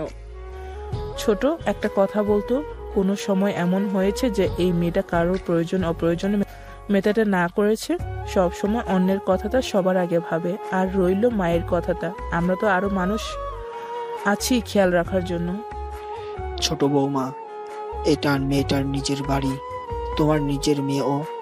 পরদের মতো আচরণ কেন করো সব সময়? শিশির চোখ তুলে বিন্দুর দিকে তাকালো, মুখটা মলিন করে এক কোণে দাঁড়িয়ে আছে। এবার শিশির চোখ মুখ শক্ত করে জাইমা বেগমকে উদ্দেশ্য করে বলল, প্রথমত জান এই বাড়ির কাজের লোক নয়, তাই ওর সাথে কাজের লোকের মতো ট্রিট করা বন্ধ করো। আর দ্বিতীয়ত, আমি কখনো যাতে ওর সাথে বাজে বিহেভ করতে না দেখি তোমায়, এটা আমার পছন্দ না। শিশিরের কথা শুনে বিন্দুর চোখ থেকে অশ্রু ঝরে পড়ে। শিশির বিন্দুর দিকে এক পলক তাকিয়ে অফিসের জন্য বেরিয়ে যায়। এদিকে আনোয়ার সাহেব তার ছেলে কার্যক্রমগুলো পর্যবেক্ষণ করছিল। মূলত তার ছেলে কাল রাতে তার কাছে যে প্রস্তাব রেখেছে সেটার পর থেকে আনোয়ার সাহেব বেশ চিন্তিত মুখ নিয়ে ঘুরছে। আশ্রমে এসেছে আজ বিন্দু, বাচ্চাদের সাথে বেশ সময় কাটিয়েছে সে। মন খারাপের বেস্ট মেডিসিন এই বাচ্চাগুলো। সিঁড়ির এক কোণে বসে অভ্রের জন্য অপেক্ষা করছিল বিন্দু। অভ্র বলেছে আজ বিন্দুকে নিয়ে একটা আর্ট গ্যালারিতে যাবে, আর বিন্দু ভেবেছে এই ফাঁকে অভ্রের সাথে কিছু গুরুত্বপূর্ণ কথা বলবে। কি মিস বিন্দু রানীর মন খারাপ নাকি? আমার আবার মন খারাপ? কি হয়েছে? আন্টি আবার কিছু বলেছে? না মা, আর কি বলবে? জানেন তো ডক্টর বাবু, আগে মনে একটা আশা ছিল যে সব ঠিক হয়ে যাবে, কিন্তু এখন আর সেই আশাটাও করি না। আমার জীবনটা না অনেকটাই বাচ্চাগুলোর মতোই। বাবা অসময় চলে গেল, আর মা সে তো থাকতেও নেই। কথাগুলো বলেই একটা দীর্ঘশ্বাস ফেলে বিন্দু। আচ্ছা বাদ দাও, চলো এবার যেতে হবে, তা না হলে তো দেরি হয়ে যাবে। চলুন। বিন্দু এবার উঠে দাঁড়ায়, সিঁড়ি থেকে নামতে যাবে, ঠিক তখনই কিছুর সাথে আটকে পড়ে যেতে নিলে অভ্র সে ধরে ফেলে। বিন্দু ভেবেছিল পড়ে যাবে, তাই নিজেকে সামলাতে এক হাত অভ্রের কাঁধে এবং আরেক হাত অভ্রের পেটের পাশ দিয়ে জড়িয়ে ধরে। আসতে বিন্দু রানী, তুমিও তো মিস বকবকের মতো হয়ে যাচ্ছ। এদিক ওদিক পড়ে যাওয়া, হোঁচট খাওয়া, মানে আমি বুঝি না, একটা মানুষ হাঁটে ঠিকঠাক মতোই, কিন্তু হুট করে কিভাবে পড়ে যায়। পড়ে যাওয়া নিয়ে যদি কাউকে নোবেল দেওয়া হয় না, তাহলে ঋতু মির্জা সবার আগে পাবে। এবার দুজনে উচ্চস্বরে হেসে ফেলে। বাড়িতে সবাই ভয়ে কুকড়ে আছে। শিশির ফিরেছে অনেকক্ষণ হলো, নিজের রুমে গিয়ে দরজা বন্ধ করে ইচ্ছে মতো ভাঙচুর করেছে। ছেলের এরকম ভাবমূর্তি দেখে রেহানা বেগম আর আনোয়ার সাহেব সামনে যাওয়ার সাহস পাচ্ছে না। পুলিশ স্টেশন থেকে রিকও চলে এসেছে। রিক দু একবার দরজায় কড়া নাড়ল, কোনো লাভ হয়নি। শিশিরে কোনো সাড়া পাওয়া যায়নি। বেশ সবাই চিন্তিত মুখে হলরুমে বসে আছে। কিছুক্ষণ পর শিশির নিচে নেমে আসে। চোখ মুখ অসম্ভব রকমের চুলগুলো উস্কো খুস্কো হয়ে আছে। শিশিরের এই অবস্থা দেখে সকলেই হতবাক হয়ে তাকিয়ে আছে। বাবা, আমি আর এক মুহূর্ত দেরি করবো না। তুমি এক্ষুনি আমার আর জানের বিয়ের ব্যবস্থা করো। অনেক অপেক্ষা করেছি, আর না। শিশিরের মুখে এরকম কথা শুনে আশ্চর্যের অষ্টম আকাশে সকলে। আনোয়ার সাহেব ছেলের ভাবভঙ্গি বুঝতে পারছে না, তবুও কণ্ঠে কঠোরতা দেখে শিশিরের উদ্দেশ্যে বলল, হঠাৎ বিয়ে করবে বললেই কি বিয়ে হয়? কত রকম আয়োজন এর ব্যাপার থাকে। তার উপর জানের ও তো মতামতের প্রয়োজন আছে, তাই না? তোমার কি হয়েছে বলো তো? আব্বু তুমি শান্ত হও, একটু সময় দাও, সব হবে। ভাইয়া আমি তো বুঝতে পারছি না কি হয়েছে হঠাৎ করে সব। সবাই শিশিরকে বোঝাতে ব্যস্ত। এরই মাঝে থমথমে গলায় জামা বেগম বলে উঠল, শিশির, তুমি এসব কি বলছো? জানো তোমার জন্য পারফেক্ট না, ওর সাথে তোমার একদম যায় না। সেটা আমি বুঝে নেব ছোট মা। আমি যখন একবার বলেছি আমি জানকেই বিয়ে করব, তো জানকেই বিয়ে করব। আর বাবা, আমার কারো থেকে কোনো মতামত নেওয়ার প্রয়োজন নেই। আমি যখন বলেছি যে এক্ষুনি বিয়ে করব, তো এক্ষুনি। দোস্ত, একটাবার ভেবে দেখ। আর কোনো ভাবাভাবি নয় রিক, বিয়েটা আজই হবে। এখানে কার বিয়ের কথা হচ্ছে? অভ্রের কথায় সবাই পেছনে ফিরে তাকালো। সদর দরজায় অভ্র আর বিন্দু দাঁড়িয়ে আছে। বিন্দুর চোখ মুখ দেখে বোঝা যাচ্ছে ও সবটাই শুনেছে। শিশির বিন্দুর সাথে অভ্রকে দেখে আরো তেলবিগুনে চলে উঠল। মূলত শিশিরের এরকম রাগের কারণ আজ আশ্রমে দুজনকে একসাথে কাছাকাছি অবস্থায় দেখেছে। মামুনি, একটু আমার কাছে আয় তো। বিন্দু ধীর পায়ে আনোয়ার সাহেবের কাছে গিয়ে দাঁড়ালো। দেখো মা, আমি কখনো তোমার আর বর্ষার মধ্যে পার্থক্য করিনি। আফজাল চলে যাওয়ার পর থেকে যথেষ্ট পরিমাণের চেষ্টা করছি তোমাকে ভালো রাখার। বর্ষার প্রতি আমার যে দায়িত্ব রয়েছে, ঠিক তেমনই তোমার প্রতিও আমার একই দায়িত্ব রয়েছে। কিন্তু বর্ষাকে ভরসা করে দূরে পাঠাতে পারলেও তোমাকে আমাদের কাছ থেকে আলাদা করতে পারবো না। জান, আমি চাই তুমি সারা জীবন আমার চোখের সামনেই থাকো। তাই আমি ঠিক করেছি তোমার আর শিশিরের 4 হাত এক করে দিব। আর শিশিরও এটাই চায়। বিন্দু কিং কর্তব্য বিমূঢ়, চোখে পানি টলমল করছে। এরই মাঝে অভ্র এসে আনোয়ার সাহেবকে উদ্দেশ্য করে বলে, আঙ্কেল, এত তাড়া কিসের? এখনো তো রিক আর বর্ষার বিয়েটা হয়নি। আমাদের ফ্যামিলি ম্যাটারে আমি বাহিরের কারোর ইন্টারফেয়ার সহ্য করব না। আপনাদের ফ্যামিলি মিটার হলে আমি কোনো কথা বলতাম না, কিন্তু বিষয়টার সাথে বিন্দু জড়িয়ে আছে, তাই আমি কথা বলতে বাধ্য হচ্ছি। শিশির এবার আগে কটমট করতে করতে বলে উঠল, তাহলে আপনি কি বিন্দুর পার্সোনাল উকিল ডক্টর অভ্র? আপনাকে কি ওর ওকালতি করার জন্য রাখা হয়েছে? এবার অভ্র শিশিরের দিকে এগিয়ে এসে বলল, আমি বিন্দুর কোনো ওকালতি করছি না। আমি ওর সব বিষয়ে আমার কথা বলার অধিকার আছে। আমি বিন্দুর কাছের একজন মানুষ, আর বিন্দু এটাই মনে করি আমাকে অনেক। ব্যাস, শিশির অভ্রকে আর কিছু বলার সুযোগ না দিয়ে অভ্রের মুখে সজোরে একটা খুশি মারে। অভ্র সঙ্গে সঙ্গে মেঝেতে গিয়ে পড়ে। সবাই তো অবাকের সীমানায়। সবাই কথা বলা ভাষা হারিয়ে ফেলেছে। শিশিরকে হিংস্র প্রাণীর মতো লাগছে। শিশির অভ্রকে আর কিছু বলার সুযোগই দেয়নি, শুধু মেরেই যাচ্ছে। শিশির, কি হচ্ছে? ছেড়ে দাও ওকে। বাবা, তুই কি করছিস? কেন মারছিস ওকে? ছেড়ে দে। অনেক হয়েছে, আর না। তোর সাহস কি করে হয় আমার কলিজায় হাত দেয়ার? জানের দিকে হাত বাড়িয়েছিস, তাই না? আরে ওর দিকে কেউ চোখ তুলে তাকালে আমি তাকে জানে মেরে ফেলি। আর তুই ভাবলি কি করে তোকে ছেড়ে দিব?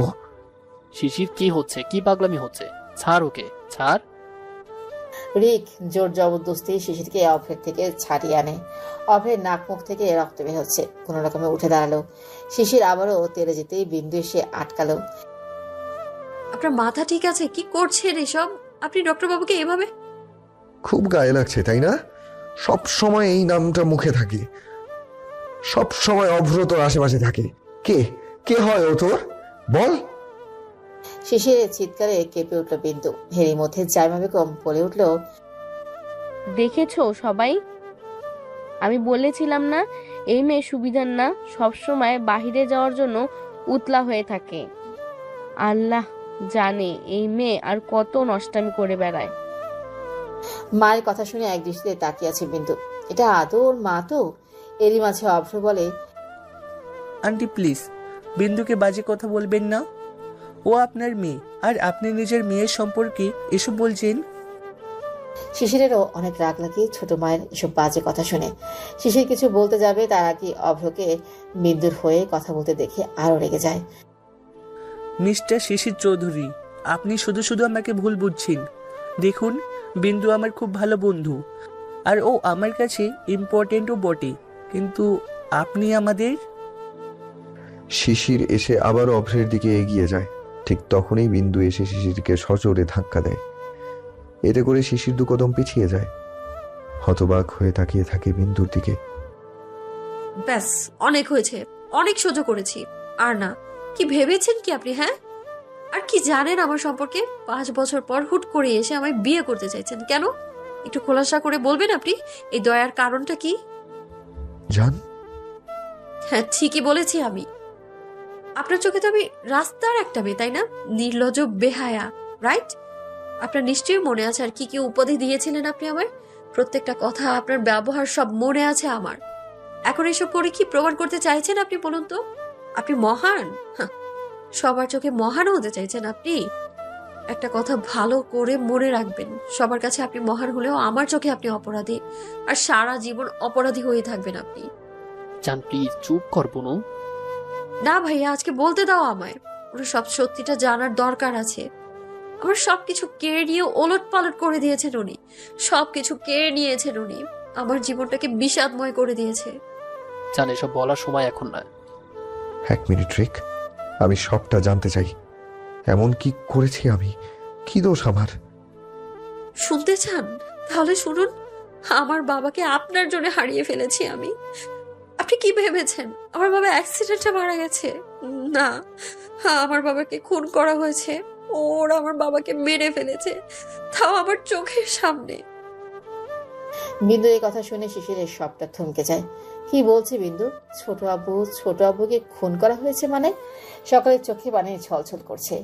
বিন্দু নিজের চোখের পানি মুছে নিজেকে শক্ত করে আবার বলতে শুরু করে, আপনি কি জানেন আপনি যাকে বিয়ে করতে চাইছেন তার নামের সাথে আরেকটা নাম যুক্ত আছে? ধর্ষিতা। হ্যাঁ, ধর্ষিতা। এই শব্দটা আমার নামের সাথে 5 বছর আগেই জুড়ে গিয়েছিল। এই কলঙ্ক দায়ের কারণে আমাদের নিজেদের বাড়ি ছেড়ে এইখানে আসতে বাধ্য করেছে বড় বাবা। স্কুল থেকে আমায় বের করে দিয়েছে এই কারণে। জবে থেকে এসেছেন বলছেন না যে আমি কেন এতটা বলতে গিয়েছি, কেন চুপচাপ হয়ে গিয়েছি, কেন ঘর করে হয়ে গিয়েছি, কেন আগের মতো নেই। আসলে কি জানেন তো, আমার ভাগ্যটাই এক নিমেষে বদলে গেছে। সবসময় বলতেন না যে আমার নিজের মা আমার সাথে কেন এমন আচরণ করছে, কারণ সে মনে করে আমার জন্য আমার বাবা মারা গেছে। আমার চাল চলন ভালো ছিল না, তাই আমার ভূষণ আমার পেছনে পড়েছিল। আমার জন্য আপনার মাকে আমার পরিবার পরিজন ছাড়তে হয়েছে, দেশ ছেড়ে যেতে হয়েছে। কথাগুলো বলতে বলতে বিদ্যুৎ যেন গলা ধরে আসছে। চিৎকার করে কাঁদতে ইচ্ছে করছে আজ। জানেন, আজ এতগুলো বছর হলো আমার মা আমার সাথে ঠিক করে কথাও বলে না। জ্বর হলে মাথায় হাত বুলিয়ে দেয় না, না খেয়ে থাকলে খাইয়ে দেয়া তো দূরে থাক, কখনো জিজ্ঞেসও করে না কি হয়েছে, খেয়েছি কি না। যখন পাড়ার প্রতিবেশী বাঁকা চোখে তাকাতো, বাজে কথা বলতো, মা কখনো প্রতিবাদ করেনি। ও উল্টো বাড়ি এসে মেরেছে আমায়, উঠতে বসতে নোংরা কথা শুনিয়েছে। যেদিন বাবা মারা যায় সেদিনই আমি এতিম হয়ে গিয়েছিলাম। শিশিরের পা দুটো থমকে গেছে। দাঁড়িয়ে থাকতেও কষ্ট হচ্ছে। ছেলেদের নাকি কাঁদতে নেই, কিন্তু আজ শিশিরের চোখেও পানি। রেহানা বেগম আঁচলে মুখ গুজে কাঁদছে। আর আজ জাইমা বেগমের কি হয়েছে কে জানে। মেয়ের কথায় কেমন যেন বুকটা মোচড় দিয়ে উঠছে। আচ্ছা বলুন তো, আমার দোষটা কোথায়? এতগুলো শাস্তি কি আমার প্রাপ্য ছিল? ভূষণ যখন বাজেভাবে ছুঁয়ে দিচ্ছিল, সেই যন্ত্রণা আমি কাউকে বোঝাতে পারবো না। চোখের সামনে বাবার মৃত্যু দেখার যন্ত্রণাটা আমি কাউকে বোঝাতে পারবো না। মায়ের অবহেলা, মানুষের কটু কথা, বন্ধু বান্ধব, আত্মীয় স্বজনদের চোখে নোংরামের পরিচয় পাওয়া। বলেন না, আমার জীবনটা তো এমন হওয়ার কথা ছিল না। এসব কিছু আপনার জন্য হয়েছে। শিশির পলক ঝাপটে বিন্দুর দিকে আবারও দৃষ্টি স্থির করে, চোখে এখনো অশ্রু। আর আজ এটা কি করলেন? এই মানুষটা গায়ে কেন হাত তুললেন আপনি? আপনি কি জানেন ওনার সম্পর্কে? কোনো কিছু জানেন আপনি? শুনুন তাহলে, এই এত কিছু সইতে না পেরে যখন আমি আত্মহত্যার দিকটা বেছে নিই, তখন এই মানুষটাই আমায় বাঁচিয়েছিল। শিশির বিন্দুর কথায় চমকে ওঠে। কি বলছে এসব? এবার যে শিশিরের ভেতরটা হাজারো ছুরি আঘাতের ন্যায় যন্ত্রণা হতে থাকে। শুধু শারীরিক ভাবে নয়, মানসিক ভাবে উনি আমায় সুস্থ করে তোলে। উনি আমাকে সবসময় সাপোর্ট কেন করে জানেন? কারণ উনি আমার যন্ত্রণাটা সবচেয়ে ভালো বুঝতে পারে। তারও একটা কারণ আছে। মনে আছে আমি সেদিন কবরস্থানে গিয়েছিলাম, আপনিও ছিলেন, নিশ্চয়ই দেখেছেন। আমি একটা কবরের সামনে ফাতিহা পাঠ করছিলাম। কবরের নেম প্লেটে লেখা ছিল শিরিন সুলতানা। আপনি কি জানেন শিরিন সুলতানা কে? শিরিন সুলতানা আপু এই ডক্টর বাবুর স্ত্রী। বিন্দুর কথা শুনে শিশির অভ্রের দিকে তাকায়। অভ্র শিশিরের দিকে তাকিয়ে আলতোভাবে মাথা নাড়ায়। অভ্রের চোখেও পানি। দুজন কাজিন ছিল জানেন, খুব ভালোবাসতো দুজন দুজনকে। হঠাৎ বিয়ে নামক বন্ধনে আবদ্ধ হয়। তাদের এই প্রণয়ের আরেকটা নাম দেয়। দুই পরিবারের খুব খুশি ছিল, দাম্পত্য জীবনেও খুব ভালো কাটছিল তাদের। কিন্তু হঠাৎ এক দমকা হাওয়া এসে সবটা এলোমেলো করে দিল। জানেন, আমার সাথে যা হয়েছে তার 10 গুণ খারাপ শিরিন আপুর সাথে করা হয়েছে। ওই মানুষ রূপী জানোয়ারগুলো ছিঁড়ে খেয়েছে আপুর শরীরটাকে। আমাকে বাঁচানোর জন্য তো আপনি ছিলেন, কিন্তু ডক্টর বাবু শিরিন আপুকে বাঁচাতে পারেননি, রক্ষা করতে পারেনি তার ভালোবাসাকে। ওদের হাতে নৃশংস মৃত্যু হয়েছে আপুর। জানেন, একটা দিনও এমন নেই যে ডক্টর বাবু কবরস্থানে গিয়ে শিরিন আপুর সাথে কথা না বলে, দেখা না করে। তার মন মস্তিষ্ক সবটা জুড়ে আজও শিরিন আপুই আছে। কেউ যে তার জীবনে আসবে সেই সুযোগটাই সে কাউকে দেয়নি। আর আজ আপনি এই মানুষটার দিকে আঙুল তুললেন, গায়ে হাত তুললেন, এত বাজে ব্যবহার করলেন আপনি। আমি কি করে ওনার সামনে গিয়ে দাঁড়াবো বলুন আপনি? আরে ওনার সাথে যে আমার খুব ভালো বন্ধুত্বপূর্ণ সম্পর্ক, শ্রদ্ধার ভালোবাসার স্নেহ মাখা সম্পর্ক আমাদের। আমার অসময়ে আগলে রেখেছেন উনি আমায়। আমি কষ্ট পেলে, মন খারাপ করলে সব সময় উনি আমার মন ভালো করার চেষ্টা করে গেছেন। আর আপনি? বিন্দুর মুখে অভ্রের অতীত সম্পর্কে শুনে সবাই হতভম্ব, কারণ কারোরই অতীতটা জানার ছিল না। সবাই জানতো ডক্টর সাহেবের স্ত্রী মারা গেছে, কিন্তু কারণটা কেউই জানতো না। কেন এসেছেন আবার আমার জীবনে ফিরে? সব তো ঠিকঠাক ছিল, আবার কি কেড়ে নিতে এসেছেন আপনি? একটা কথা কান খুলে শুনে রাখুন শিশির চৌধুরী, আমি ঘৃণা করি আপনাকে। হ্যাঁ, শুধু ঘৃণা করি আমি আপনাকে। শিশির থম মেরে দাঁড়িয়ে আছে, ভেতরটা অনেক জ্বালা করছে, সব পুড়ে ছারখার হয়ে যাচ্ছে ওর। দগ্ধ আগুনে তীব্র যন্ত্রণা হচ্ছে বিন্দু শেষের কথাগুলো শুনে। এবার বিন্দু আনোয়ার চৌধুরীর কাছে গিয়ে বলল, বড় বাবা, তুমি নিশ্চয়ই একজন ধর্ষিতা অপয়া মেয়ের সাথে তোমার একমাত্র ছেলে বিয়ে দিবে না? আনোয়ার সাহেব মাথা তুলে বিন্দুর দিকে তাকালো। কিছু বলতে যাবে তার আগে বিন্দু এক দৌড়ে উপরে চলে যায়। নিজের ঘরে দরজা বন্ধ করে খাটে উপর হয়ে শুয়ে চিৎকার করে কাঁদতে থাকে বিন্দু। এদিকে পুরো হল রুম তছনছ করছে শিশির, সবকিছু ভেঙে গুড়িয়ে দিয়েছে। দুই হাত থেকে অজস্র রক্ত ঝরছে। রিক, বর্ষা, আনোয়ার সাহেব, রেহানা বেগম কেউই থামাতে পারছে না শিশিরকে। এদিকে জাইমা বেগমও ঘরে গিয়ে দরজা বন্ধ করে দিয়েছে, হয়তো সে আজ অনুতপ্ত। কেন বলনি আমাকে এসব কিছু? কেন লুকিয়ে গেছো? কেন ছোট আব্বুর কথা মিথ্যে বলেছিল? কেন আমার জানকে এত কিছু সহ্য করতে হয়েছে? কেন তোমরা আমায় কিছু জানাওনি? বলো। কি করতাম বলো তো বাবা, আমি যে অসহায় ছিলাম। মিনিস্টার জালাল ছেলের মৃত্যুতে হিংস্র হয়ে উঠেছিল, ওত পেতেছিল তোকে মারার জন্য।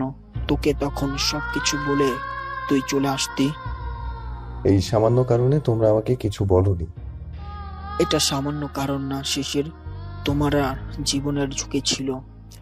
আমার যা খুশি হতো, আই ডোন্ট কেয়ার, কিন্তু জানের সাথে তো এইসব হতো না ছোট আব্বু। বাবা প্লিজ শান্ত হও, সব পরিস্থিতি সব সময় আমাদের হাতে থাকে না।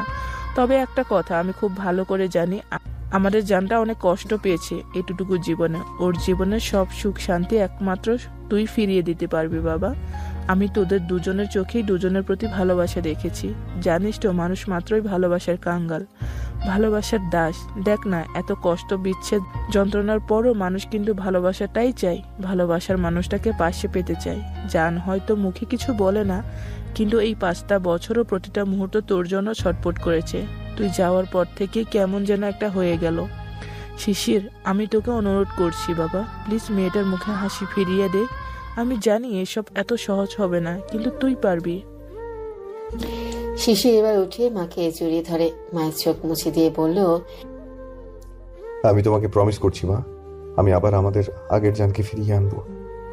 আগের মতো সবকিছু হুবহু হয়তো ফিরিয়ে আনতে পারবো না, তবে আমাদের সাথে যে বা যারা এসব করেছে, আমাদের ছোট আব্বুকে আমাদের কাছ থেকে কেড়ে নিয়েছে, তাদেরকে আমি কিছুতেই ছাড়বো না। আমি আমার ভালোবাসার নামে কসম করে বলছি। এই বলে শিশির গটগট পায়ে বেরিয়ে গেল বাড়ি থেকে। সবাই অবাক হয়ে তাকিয়ে আছে, আর আনোয়ার সাহেব আবার চিন্তায় পড়ে গেছে। এই ছেলে আবার কি তাণ্ডব করবে কে জানে। চোখ মুখ দেখেই তো ভয় করছিল, একটা হিংস্র প্রাণীর মতো দেখাচ্ছিল শিশিরকে। এদিকে অভ্রের ঠোঁটের কোণে মৃদু হাসি। অভ্র এটাই চেয়েছিল যে বিন্দুর মনের ভালোবাসা একদিন না একদিন পূর্ণতা পাবে। সারাদিন পেরিয়ে রাতের দেখা পাওয়া গেল। সময়ের তালে তালে প্রকৃতিও নিয়ম নীতি মেনে চলেছে। বিন্দু একবারও নিজের ঘর থেকে বের হয়নি। আজ কিছুতেই পারছে না নিজেকে শক্ত করতে। বিন্দু সারা জীবন মনের কষ্ট মনে চেপে রেখেছে, তার দুর্বলতাগুলো কারোর সামনে প্রকাশ করেনি। তাহলে আজ কেন পারছে না নিজেকে সামলাতে? আজ কেন বাধা মানছে না চোখের জল? শিশিরা আজ অনেক রাতে বাড়ি ফিরেছে। আসলে শিশিরের মাথায় এখন একটা জিনিসই ঘুরছে, কি করে আসল দোষীতে শাস্তি দেওয়া যায়। শিশির বাসায় ফিরে শুনতে পেল বিন্দু সেই দুপুরে নিজের ঘরে ঢুকেছে, এখনো বেরোয়নি। বুড়ি, জানের ঘরের এক্সট্রা চাবি আছে? হ্যাঁ ভাই আছে। যা এক্ষুনি নিয়ে আয়। আচ্ছা শিশির, তোর মনে হচ্ছে না যে জানকে একটুখানি সময় দেওয়া উচিত? ওকে ওর মতো থাকতে দেওয়া উচিত কিছু সময়ের জন্য? না, একদমই সময় দেওয়া উচিত না। আসলে তোরা ভাবছিস ওকে একা থাকতে দিলে বা স্পেস দিলে ও ধীরে ধীরে সবটা কাটিয়ে উঠবে, কিন্তু না, ও সাময়িক সময়ের জন্য স্বাভাবিক হবে। এই যে তোরা যে বলিস না ও অনেক স্ট্রং, আসল কথা হচ্ছে ও একটুও স্ট্রং না। ও সবার সামনে স্ট্রং হওয়ার নাটক করে, আর আমি চাই না ও সবাইকে দেখাক যে ও ঠিক আছে। বরং আমি এটা চাই জান আগের মতো স্বাভাবিক লাইফ লিড করুক। ওর মনের যত রাগ, দুঃখ, কষ্ট, অভিমান আছে সবটা একেবারের জন্য মুছে যাক। I hope so. বর্ষা মায়ের ঘর থেকে শিশিরকে বিন্দুর ঘরে ঢুকে আরেকটি চাবি এনে দেয়। শিশির সেটা দিয়ে বিন্দুর ঘরটি খোলে। ঘরটা পুরো অন্ধকার, তবে ছোট্ট ছাদে পূর্ণিমা চাঁদের আলোটা স্পষ্ট দেখা যাচ্ছে। শিশির আস্তে আস্তে ছাদের দিকে এগিয়ে যায়। বিন্দু নিচে বসে আছে, হাঁটুতে মুখ গুজে। শিশির গিয়ে লাইটের সুইচ অন করে। বিন্দু কারো উপস্থিতি টের পেয়ে মাথা উপরে তুলে শিশির দিকে কাতর দৃষ্টিতে তাকায়। শিশিরের মুখটাও মলিন। এভাবে কিছুক্ষণের জন্য দুজন দুজনের দিকে তাকিয়ে থাকে। হঠাৎ বিন্দু টনক নড়তেই উঠে দাঁড়ায়। আপনি আমার ঘরে কি করছেন? দরজা তো বন্ধ ছিল, কি করে ভেতরে আসলেন আপনি? মায়ের ঘর থেকে এক্সট্রা চাবি নিয়ে এসেছি। এবার কিছুক্ষণের জন্য নীরবতা।